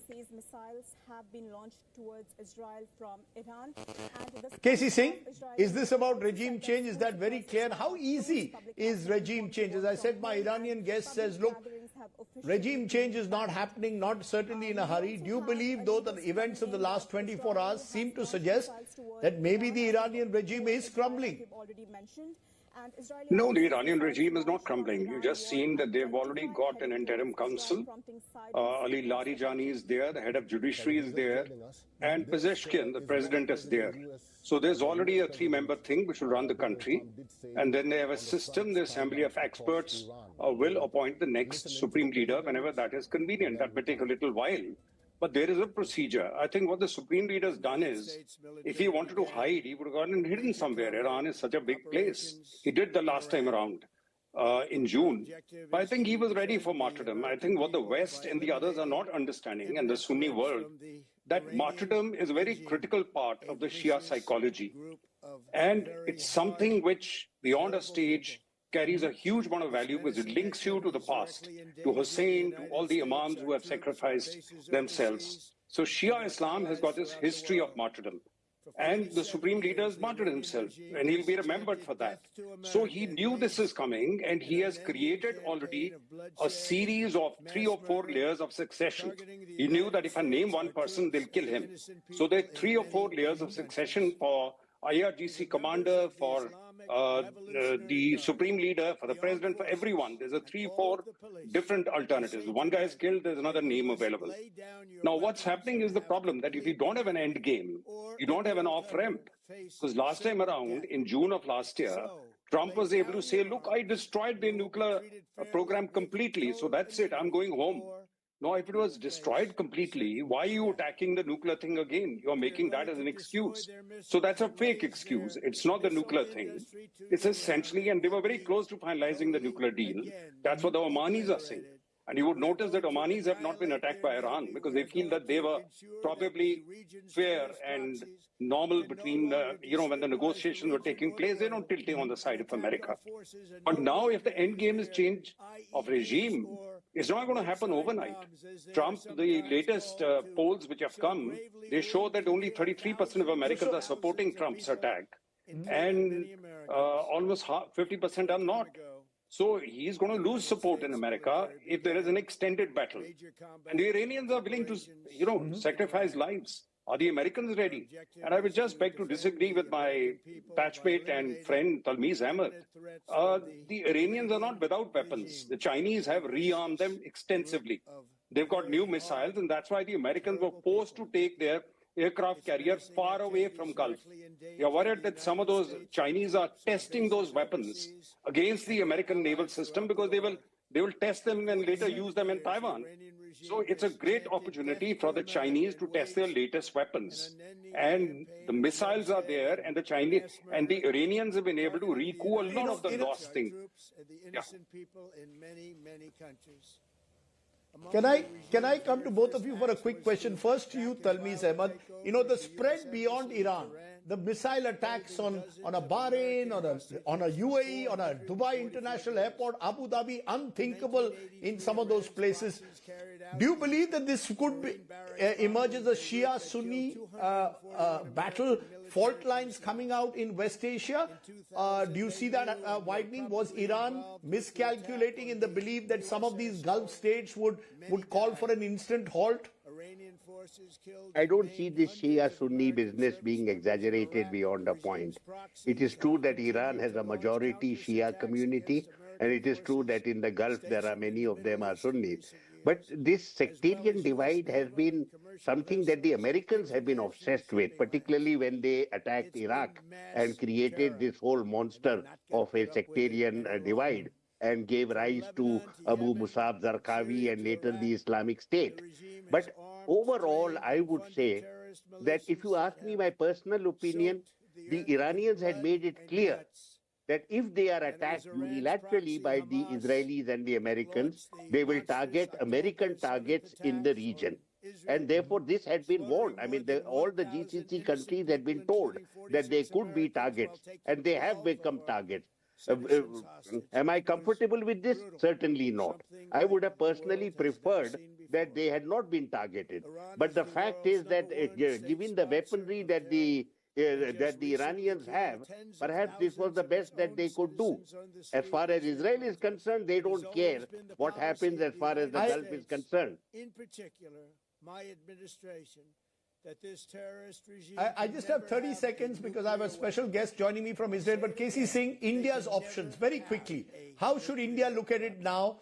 Should we be just calling for de-escalation? Do we have the moral ground to do so, given that we've become so close to Israel? I think PM's visit to Israel was wrongly timed, and it has completely ripped India of its neutrality on the subject. There's nothing that we can do about it now. We are seen as in the Israeli corner. Now, if the regime is not replaced, look, I'd like to just answer that. The reason they're attacking all these countries is because they want to drag them into it. Now, Dubai is a great center, and also Trump's family is involved in it. They've got businesses in all these places. They know that, and they are not willing to suffer the damage, the kind of damage the Iranian people are willing to suffer. So they said, let's put them in the firing line. They'll go running to Washington, start calling up Trump's son-in-law and saying, please, please stop it. We are getting it. So they are using these countries to exert pressure. They said, if you carry on this thing, we don't mind. You can keep hitting us, we'll keep responding, but we'll shut down your business. And now Dubai is finished. Even if the war stops, its reputation as a place to go to where, the law and order is good and there's no taxation, people are running now. And, people will think twice before going there because this can happen again unless you have a change of regime. If you don't have a change of regime in Tehran, Iran has finished the business of Dubai and all these countries. Okay. These are, as I said, troubling times. I appreciate both my guests joining us. I look forward to your company in future programs because you are two of the finest minds who've actually worked on the ground in these two countries. Appreciate Talmiz Ahmed and Casey Singh joining us. I want to go to a special guest who now joins me from Tel Aviv. Yair Lapid is leader of the opposition in Israel. Appreciate, Mr. Lapid, you joining us. First, tell us how you see the situation in the last 24, 36 hours, the dramatic developments, including the killing of Ali Khamenei. Is Israel fully united behind the actions being taken by the IDF? Thousands of people, including many Americans. Terrible news. There was a missile hit in the city of Bet Shemesh. You're on mute. Yes. Okay, can you hear me now? Go ahead, sir. Okay, so yes, I can. as I was saying, we just got terrible news. A missile hit on the city of Bet Shemesh, 8 killed, dozens wounded, many children. These are difficult times, but it is, it's a rarity. It's a just war. We live in an era that everything is a bit ambiguous, and yet in this war, everybody knows how to differentiate good from evil. This is a just war against a terrible terror organization disguised as a country, and we need to do this. And the entire state of Israel is totally unified behind this war. There's no coalition and opposition on the subject. This is the right thing to do, and we're going to go through with it. It is extremely important, not only for Israel, but also for the stability of the region and the world. No, but how do you, when you say, I want to ask you your definition of a just war. A just war which ends up killing 150 school children in Iran. A just war which takes place while negotiations were on for Israel to give up its nuclear program, and the Omanis claimed they were close to a deal on it within 24 hours. It almost seems as if Israel was the one spoiling for a fight for aggression. How do you call it a just war? And what justification do you give for it if there were negotiations going on in Geneva? These are two very separate issues. First of all, everybody in his right mind is, of course, terribly sorry about the school children that were killed. This is the casualties of war. These are bystanders. Children should not die in grown-ups' wars, and it should never happen. But this happens in wars. The difference is this happened by mistake, while the Iranians are aiming at Israeli children as a purpose. This is what they're trying to do. They're not trying to target military operations or military bases and by mistake killing children. They're trying to kill children. With the operation the Americans and us are conducting in Iran, we were trying to hit only military bases and targets, and yet terrible mistakes do happen in a wartime. In wartime, this is, again, everybody in his right mind is sorry, but this is not the purpose of our war. This is the purpose of the Iranian war, killing children. So this is one thing. The other issue that you were asking about, the negotiations in Oman were bogus.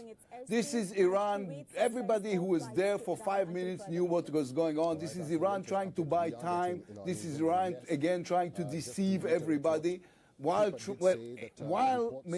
gaining the time they wanted to keep on building the ballistic missile program, their nuclear program, sending the terror proxies all around the Middle East. The problem that people seem to find hard to understand is that Iran is not a country in the way we think of a country. It is not India, it is not Israel, it is not the United States. It's a terror organization. The regime, the Ayatollah regime, is a terror organization. Sir, it's an ancient... Sir, I want to just... You will also agree... Sir, I take your point, but you will also agree it's an ancient civilization that goes for thousands of years. I mean, yes. When you say Iran is not a country, surely that's, Iran has the right to defend its sovereignty. It has chosen Ali Khamenei. You and I can perhaps disagree with the politics of an Ali Khamenei or indeed the export of violence to other parts. But what justification is there to attack Iran at this particular juncture and kill its leader? What are you saying? I mean, what are you saying? That the regime that just killed more than 30,000 of his own people is a legitimate regime? Of course, Iran is an ancient culture, as Israel, as India. These are all ancient colors. Of course, it's a legitimate country, but it's not a legitimate regime. It's a regime that is actually a terror organization who took the country hostage. We used to have good terms. We used to have peace with Iran, and I wish to God we will have peace with Iran in the future, because this is what needs to happen in the Middle East. But right now, Khamenei was not a leader of a country or somebody who was elected in a democratic manner. These are people who are using democratic lingo and words, talking about human rights and talking about international law while making fun and mockery out of all these terms. What they did was killing their own people, killing other people, sending terror organizations all through the Middle East, standing behind organizations like Hezbollah and Hamas. This is what they do. The country, yes, of course, Iran is a legitimate country. The regime, no way, sir. This is not a legitimate regime. So what is the end game? Is the end game now regime change?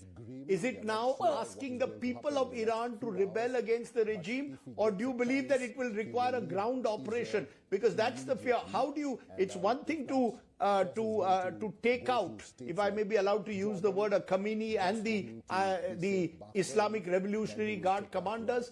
What happens next? Does that worry you that there could be a vacuum now in Iran and even a more hardline cleric will emerge? Or do you hope for a regime change that is favorable to Israel and the United States and the Western world? Well, I don't think there is a big risk of somebody who is more hardliner than what we have right now. I mean, they just hit the max. I think the goals of the operation is, of course, demolish and take out of the table the nuclear program and the ballistic missile program, and create the conditions that will enable the Iranian people, if they want, to change the regime. I mean, right now what happened, they tried to change the regime and the regime killed them by the thousands. And so we are trying to hit the Revolutionary Guards, the Basij, and now it's up to the people of Iran if they will find within themselves their Mandela or their Gandhi or their Lech Walesa in order to create a new future, to curve a new future for the people of Iran. It's up to them, but we should ease the conditions in order for them to do so. So you are a political opponent of the Prime Minister. Do you believe that Benjamin Netanyahu has been on the right track in the way he's pursued this war? Whether it's in Gaza or now in Iran, do you believe that this is he's following the right track or not? Well, these are two very different issues. I mean, I had a lot of criticism on the Prime Minister on Gaza and the way it was conducted. I have a lot of criticism about him on a bunch of issues. I think I've earned the title his most bitter political rival, but on this he's totally right. President Trump and Prime Minister Netanyahu are totally right. We were forced into this. But this is a war we should have been engaged in, and this is a war we must win, and the people of Israel stand united behind the government and our security forces, who are doing an unbelievable job right now in Iran and elsewhere in the Middle East. My final question, you said this is a war we must win. What is victory? Is it the killing of Khamenei, or is it a regime change? What does victory for Israel really mean in this war? For Israel specifically, is making sure Iran doesn't have the means to the total destruction of Israel, because the Iranian regime have said once and again, we want the total destruction of Israel and the death of all the Jews who live in Israel. And we were determined to make sure that they will never have the tools or the means in order to do so. So for Israel, the victory is just being able to live in peace without the threat of a nuclear bomb or a rain of ballistic missiles falling on our heads and killing our children. For the entire civilized world, I would say, is a victory will be a regime change in Iran that will make sure that the Middle East is not threatened by terror and by a country that is acting like, or a regime that is acting like a terror organization. I mean, it doesn't even make any sense to me that people are questioning this. I mean, if you are for example, the killing of bin Laden, you must be for the killing of Khamenei, because it's the same. These are leaders of terrorist organizations. This is not legitimate leaders of countries. Right. Okay. Yair Lapid, you've joined me on the show, leader of the opposition in Israel. You've spoken your mind and spoken it loud and clearly. Appreciate you joining me on the show today. Thank you very much for joining me here. Sir. I want to turn at this moment to another voice, because there's Washington, which is just waking up in a way to the news of Ali Khamenei, the supreme leader, having been assassinated. Daniel Silverberg is joining me. He's former foreign policy advisor to the House Democratic leadership and foreign policy analyst. Appreciate your joining us there, Mr. Silverberg. How are you making out the events of the last 24 hours? Does this, you believe, increase the American resolve to go on with a prolonged war for regime change? Or do you believe, having achieved the assassination, or having resulted in the assassination of Khamenei, the Americans will wait and watch to see what happens next? Or do you expect them to go even harder at the Iranians now? Well, good evening. Thank you for having me. I think it is difficult to assess at this point something called American resolve, because there is no moment of unity that has happened in the past in Washington. If you think about previous moments, particularly after 9/11, when the U.S. was attacked and members of Congress joined together, regardless of their views of the use of force, they said, God bless our troops who are in harm's way. We are going to stand behind the president at the moment, and then have a debate in due time and due oversight. That is not happening here. What is happening, primarily on the Democratic side, but a little bit on the Republican side as well, is members of Congress coming out and saying this was a war of choice. This violated the War Powers Resolution, which on paper requires the president to come to Congress to ask permission. And we want a vote immediately to debate this. So I think it's tough to opine on American But I take your, Mr. Silverberg, I take your point, Mr. Silverberg, but as we've seen both in June, when the U.S. targeted Iranian nuclear facilities, and now here in the month of March, Donald Trump doesn't seem to really care whether Congress gives him permission or not.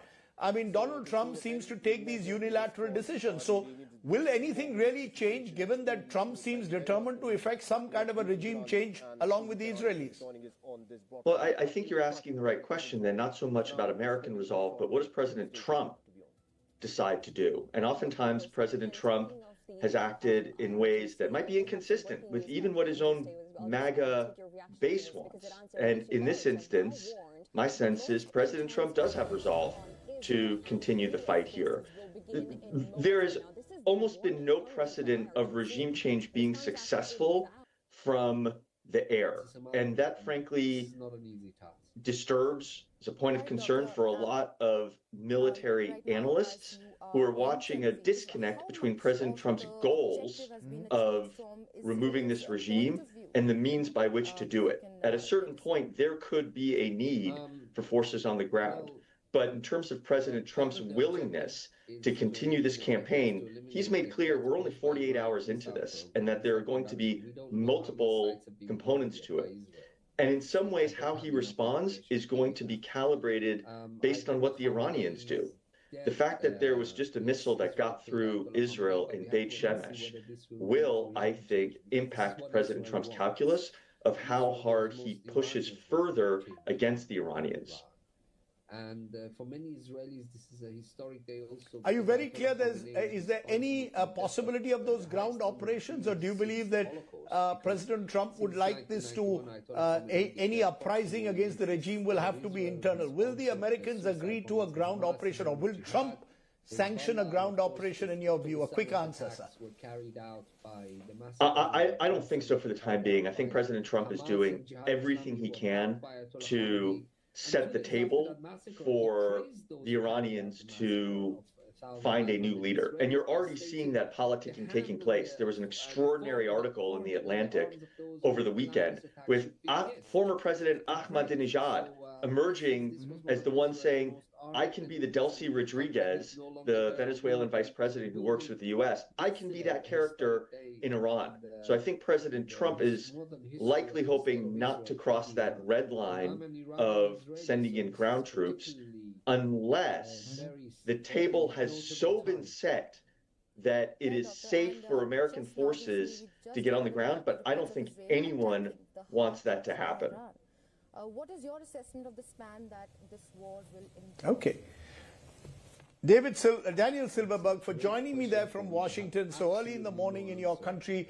I appreciate you joining me on the show today. As we've said, we've made an attempt to get all voices from different parts of the world who are central to what's happening, and that will be the aim in every sense, to inform you with credible voices from across the battle zones. I want to leave you, though, with the man who's been at the center of what's happened. Ayatollah Ali Khamenei ruled Iran for 36 years. He crushed several protests at home, built regional militias, survived assassination attempts, built a very loyal...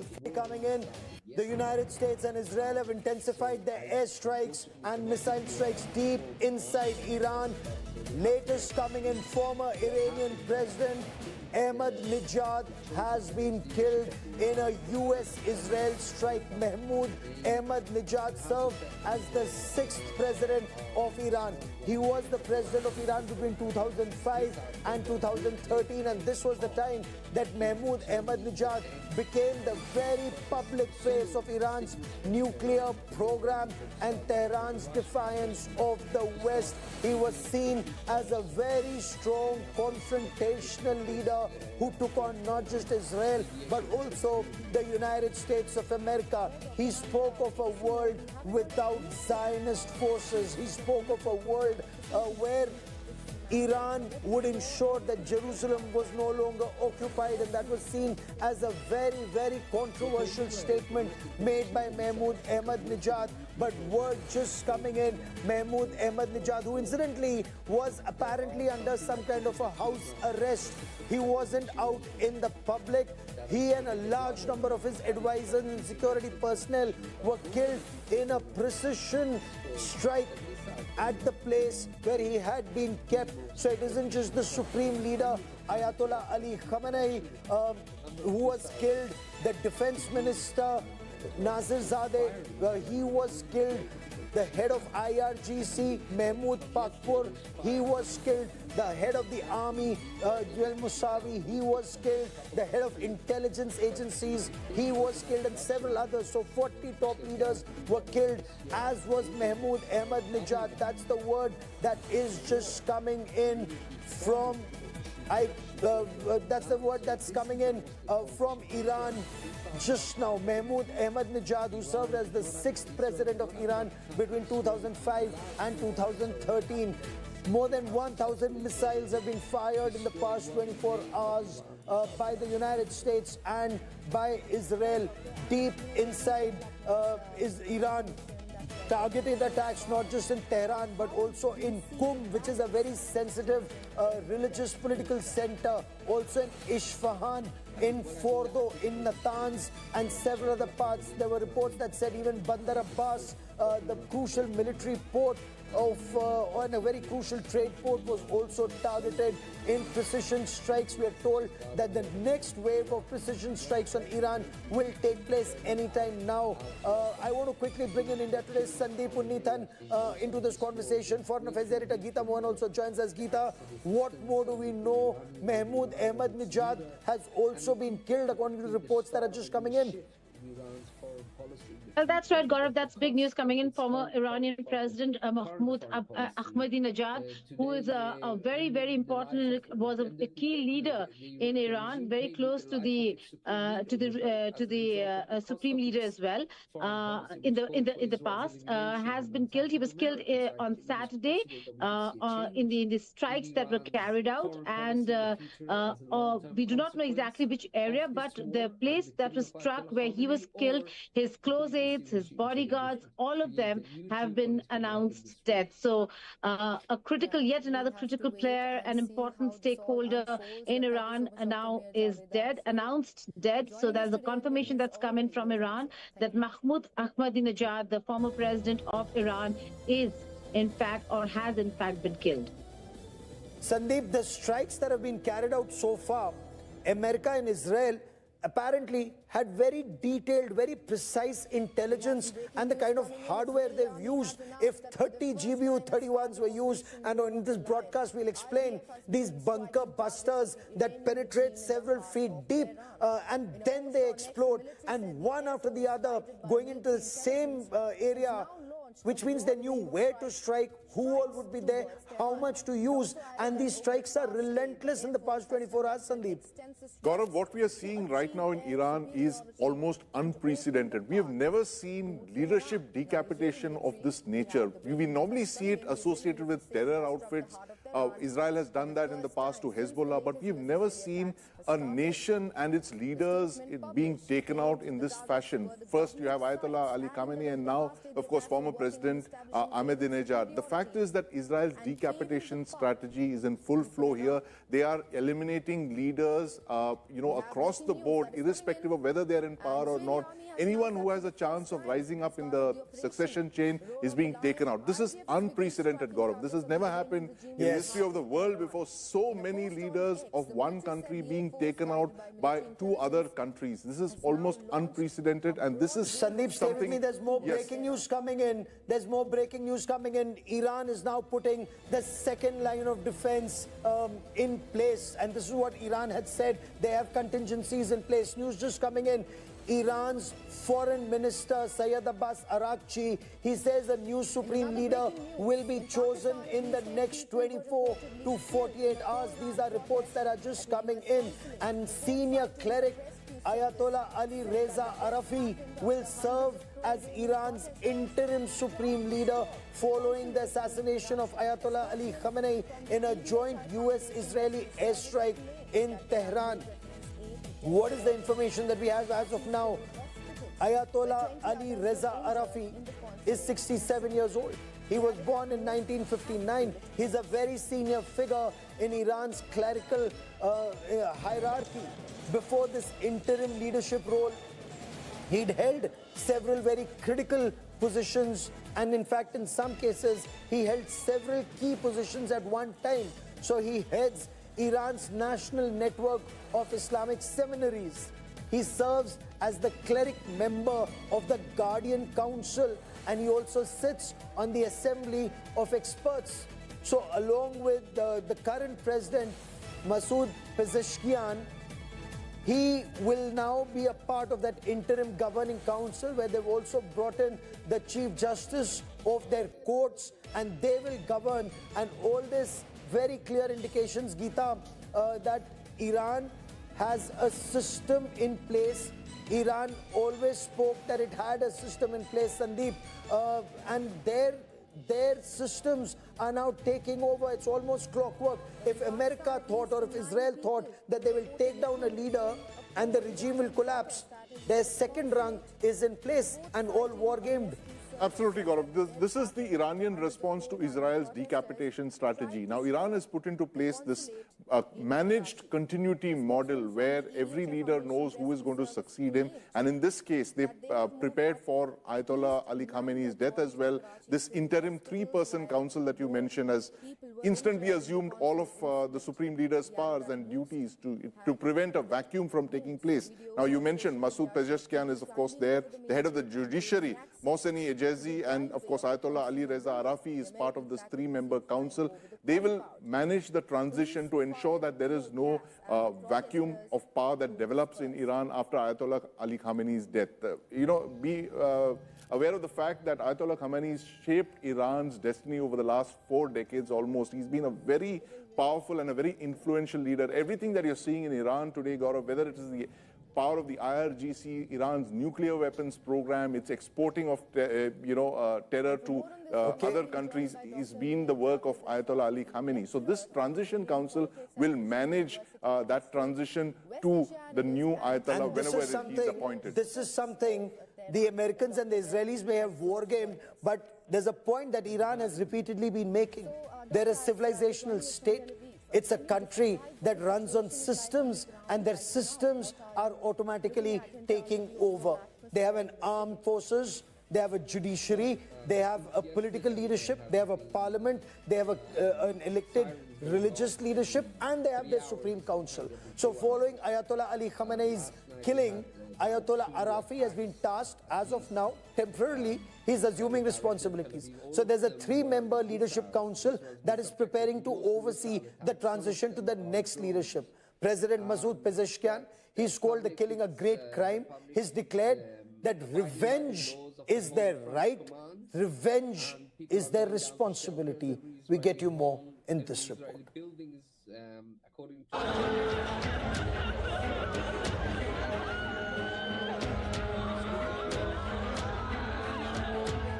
حضرت آیت الله العظما سید علی حسینی خامنه‌ای در راه سربلندی حرم جمهوری اسلامی ایران شهد شهید گوارای شهادت را نوشیدند.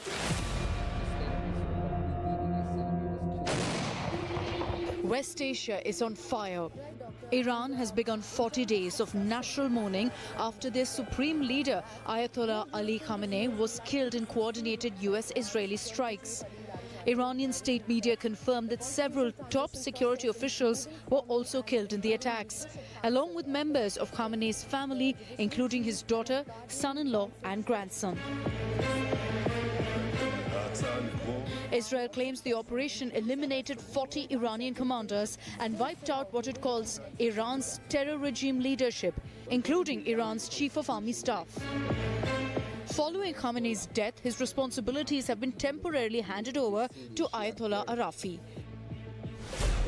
At the same time, Iran's official news agency IRNA reports that a three-member leadership council comprising of the president, the judiciary chief and a jurist from the Guardian Council will assume supreme authority until a new leader is chosen. President Masoud Pezeshkian has condemned the killing as a great crime, declaring 7 days of public holiday in addition to the 40-day mourning period. He says revenge is Iran's legal right and duty.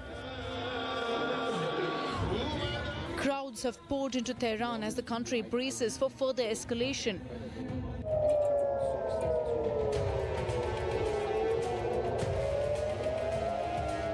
A seismic leadership change and a major military strike have put the entire region on edge, and the world is watching as the fallout from Khamenei's killing is far from over. Bureau Report, India Today. Now, air raid sirens are going off almost non-stop in Israel, and I quickly want to take you to the southern part of the country, Sderot. Sderot was one of the worst impacted areas in 2023 on the 7th of October when Hamas terrorists had hit. India Today was reporting from Sderot on the 8th and the 9th of October 2023 when Hamas terrorists were still inside this area. And Geeta Buthera now joins me from one of the bunkers in Sderot. Geeta, welcome. What's the current situation right now where you are? Is it slightly safer in the southern part of the country compared to the center and the north, or is it as bad? So all the time we sit on the shelter. We have shelter bomb. You can see now. I sit here, and today we have holiday, and everything is stuck. In Bet Shemesh, it's near to the Jerusalem. We have a very big disaster because 9 people murdered because the rocket come to the house and kill the people. So you need to understand, Iran shooting civilians, not the army and not nothing. All the time, Iran kill people, you know, like me, like you, it's civilians, we want to live, and it doesn't matter, you understand? So we have a member in October 7, you speak about this, when Hamas come to here in Sderot, and a lot of people murdering this day, but now it's different because it's more strong, you understand? Because people sit on the shelter bomb and the rocket come and kill a lot of people. So it's crazy. All the time you have siren and you feel stressed all the time. So I believe there are some reports that seem to indicate that schools are shut, colleges are shut, people have been asked to stay indoors. Do we know how long will this happen? How much they will succeed? We don't know. In Saturday, we keep Saturday and we sit in my house and we heard the siren and we understand something happened. And I have a lot of friends from Tel Aviv and Jerusalem, and a lot of buildings fall because the Iran shooting strong rockets. So we don't know what to do, but we believe in the Prime Minister because we know we need to stop the terror. We need to stop. We live like this a lot of years, and now your Prime Minister Moody come to Israel, and we make we want peace, okay? We want to stop all the terrorists. Fair enough. You stay safe, Geeta, for joining me here on this India Today special broadcast. Many thanks. I want to get our viewers up to speed with the latest that's happening. So Iran's Supreme Leader Ayatollah Ali Khamenei, he was confirmed killed in a joint strike by US and Israeli military operations, planned military operations that took place in Tehran early Saturday. Iranian state media and the United States have both confirmed Ayatollah Ali Khamenei and a large number of government officials with him were killed. According to reports, both the CIA and the Mossad tracked Ayatollah Ali Khamenei for months. When they saw he was meeting his top security advisors, US President Donald Trump took the decision to fire that missile that took him out. The strike was carried out in close coordination using real-time intelligence that hit Khamenei's compound and eliminated scores of top Iranian commanders, including the key military leadership. We are told 30 GBU-31 bunker buster bombs were fired at this one location. We get you more in this report. History of the state of Israel and Iran.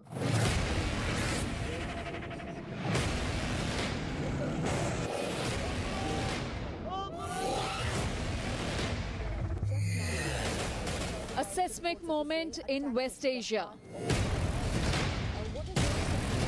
Iran's Supreme Leader Ayatollah Ali Khamenei is killed in what is being described as one of the most audacious military operations in modern West Asia history. But how did the United States and Israel pull it off? The Israeli Defense Forces released footage of the large-scale airstrikes carried out on Khamenei's compound in Tehran on Saturday.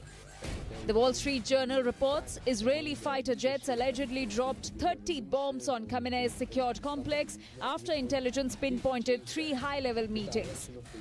The New York Times says the Central Intelligence Agency had tracked Khamenei's movements for months, building a high-confidence profile of his routines.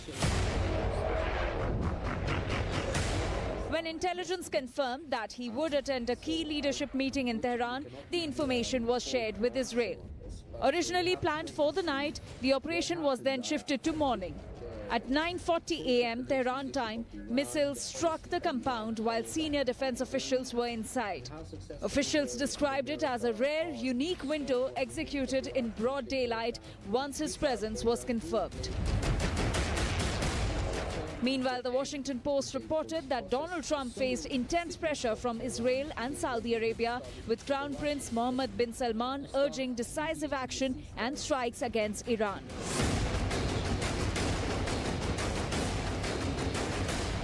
An airstrike executed with precision has changed the course of history. The world watches as Iran and West Asia face an uncertain path. With Geeta Mohan and Pranay Upadhyay, Bureau Report, India Today.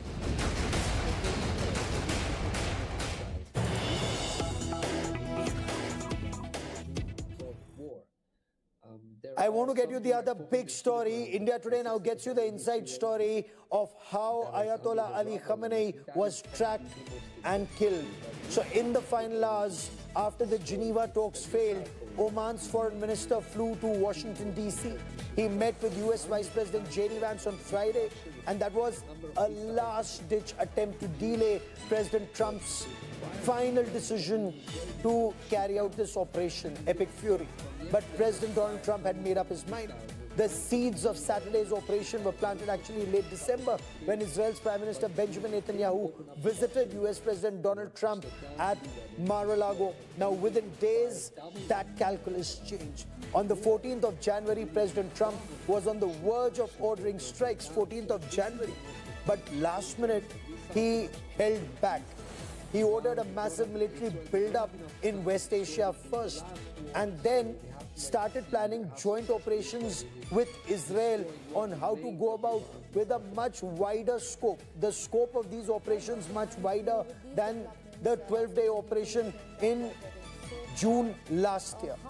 That time the aim was to ensure that they don't make a nuclear bomb. Iran does not make nuclear weapons this time. It was indirectly ensure a regime change. And I want to bring in Rohit Sharma for more on this. Rohit, you've scooped up exclusive details through your conversations at the Pentagon and the State Department. What more can you add about the planning and the final decision to pull the plug? I think what this highlights, Gaurav, is it obviously highlights the capability that the U.S. has with Mossad, the intelligence agency in the U.S. and the Israelis. It also highlights the fact that Benjamin Netanyahu flew in to Washington, D.C. On 12th of February, convincing the president that this is an opportunity and they should strike. Also tells you that president was confused. He wanted to do go for an all-out attack in January. He held back. He wanted to give diplomacy a chance. And then when they realized, and when I say they as in the president, his son-in-law, and Ambassador Witkoff, and they realized that there's no way they can have a deal with Iran, they had flown into Geneva knowing that the U.S. would actually take a military action against Iran. They did this a decoy trip to Switzerland, making them believe that the U.S. was still interested in seeking a diplomatic solution, but knowing fully aware that the U.S., the President of the United States, was going to move ahead with ordering military strikes. So I think a decision was made much earlier than it was led on. They also wanted to make sure that Khamenei, does not get any hint of U.S. planning an attack. So making sure that Ambassador Witkoff flies to Geneva, his son-in-law Jared Kushner flies to Geneva, ensuring that Iranians believe that the U.S. was giving them a chance, but they were planning an attack. And as soon as Khamenei convened with his diplomats who flew back from Geneva, he was having this meeting, the U.S. and the Israelis attacked and took out Khamenei. So I think that's the behind-the-scenes story of how all this unfolded, Gaurav. David Matlin now joins us on this broadcast from Israel. Dr. Tara Kartas, former director of the National Security Council. Pinak Ranjan Chakravarti has served as a deputy chief of mission in Israel. Lieutenant General D.P. Pandey is former Kashmir Corps commander. I want to welcome all our guests on this special broadcast. And David, I want to understand from you, was this always this to go this way, take out the top leadership on day one, decapitate the entire military leadership, and then expect a regime change? According to Israel and America, is it moving as per plan from the information you've been able to gather? An opportunity that comes only once in every This has generation. obviously been a very Do not sit idle effective because your moment will arrive soon. The moment when you must take to the streets. Come to the streets in your millions to finish the job, to overthrow the regime of terror that has embittered your lives. Well, Iran's Islamic Republic of Iran is broadcasting, reported that American and Israeli forces are bombing the Red Crescent headquarters in Tehran. Political posture of the Islamic Republic are now going really striking. So this was an incredible.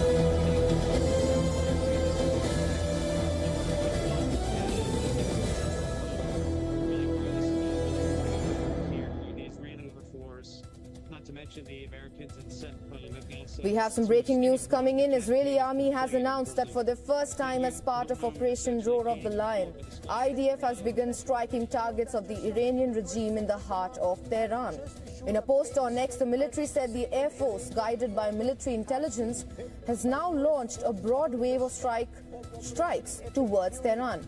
It also added that over the past day, the Air Force has conducted extensive strikes to achieve air superiority and open the path to Tehran. Now, the Israeli military, we have the breaking news that is coming in. The Israeli military says it has struck the heart of Tehran for the first time since the latest US-Israeli attacks has started.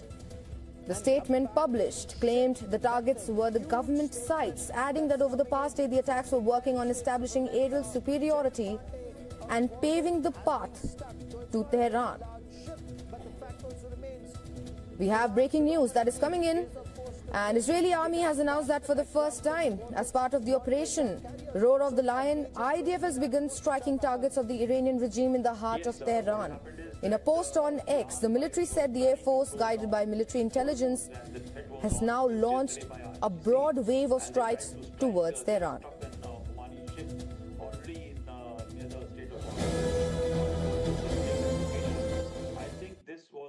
Logical conclusion, because Chabahar is one place from where their exports of oil could have continued while they were engaged and trying to shut down Strait of Hormuz. This closure and this strike tells the Iranians that your business as usual for running the energy outside your country is not going to work.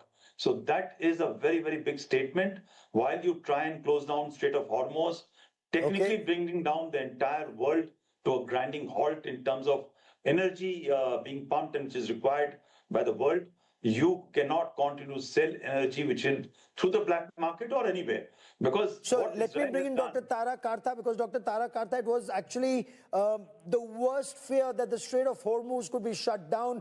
When we started this bulletin, we were speaking about Skylight, a tanker that was targeted. So the Strait of Hormuz, if that becomes non-operational, that's a huge crisis that Iran has been able to inflict on the world. Oh, yes, it is. I think that's, after all, that was their threat all along. I mean, this is not a surprise. They said that that's what they would do. They've got, if you see the map of that area, they've got anti-ship missiles, they've got the works along that strait. They've already, I mean, they in fact, they hit, I think, one of their own shadow ships earlier. But I'm just wondering, I don't know much about this. I'd be happy to be educated. Okay. There is Iran-China railway. Okay, so if the oil is going via that rail, I don't know. But certainly trains have moved between China and Iran. China, as you know, is one of the largest buyer of oil importer, yes. I mean, Iranian oil. But I'm willing to be educated on this. I know the railway is there. I know it's operative. What is going on that, I'm not too sure. But because Sandeep, sinking of a corvette and sinking of a corvette off Chabahar is a very major signal that CENTCOM or the Central Command is trying to send out at a time when Skylight has been hit, a mid-sized refueling tanker has been hit in the Strait of Hormuz. It's a message, Gaurav, that the US is sending out to Iran that we know where all your ships are and we're going to target them one by one. The corvette that was sunk, the Iranian corvette that was moored, as you mentioned, in Chabahar. Chabahar is the only port that Iran has which is access which is not bottled up in the Persian Gulf. It is on the Arabian Sea, and it's a strategic port. It's a port that India has looked at very keenly over the last couple of decades. But the fact is that Iran has a very weak navy, Gaurav. It is primarily speedboats, it's coastal defense craft, corvettes. It has very few ocean-going warships because, the geography, the maritime geography does not favor Iran that much. It can only operate ships of this displacement and size, because of the shallow Persian Gulf that they are in. Very few ocean-going ships. They have very few submarines as well. So all of their naval forces are primarily focused in and around their coastal waters to project power, to primarily try and interdict shipping in the Gulf, Persian Gulf, the Straits of Hormuz, shut the Straits of Hormuz, and if possible, carry out a few operations into the Arabian Sea. But primarily a coastal navy, very weak, very vulnerable, not a match to the United States Navy, which is there in full strength as we speak, Gaurav.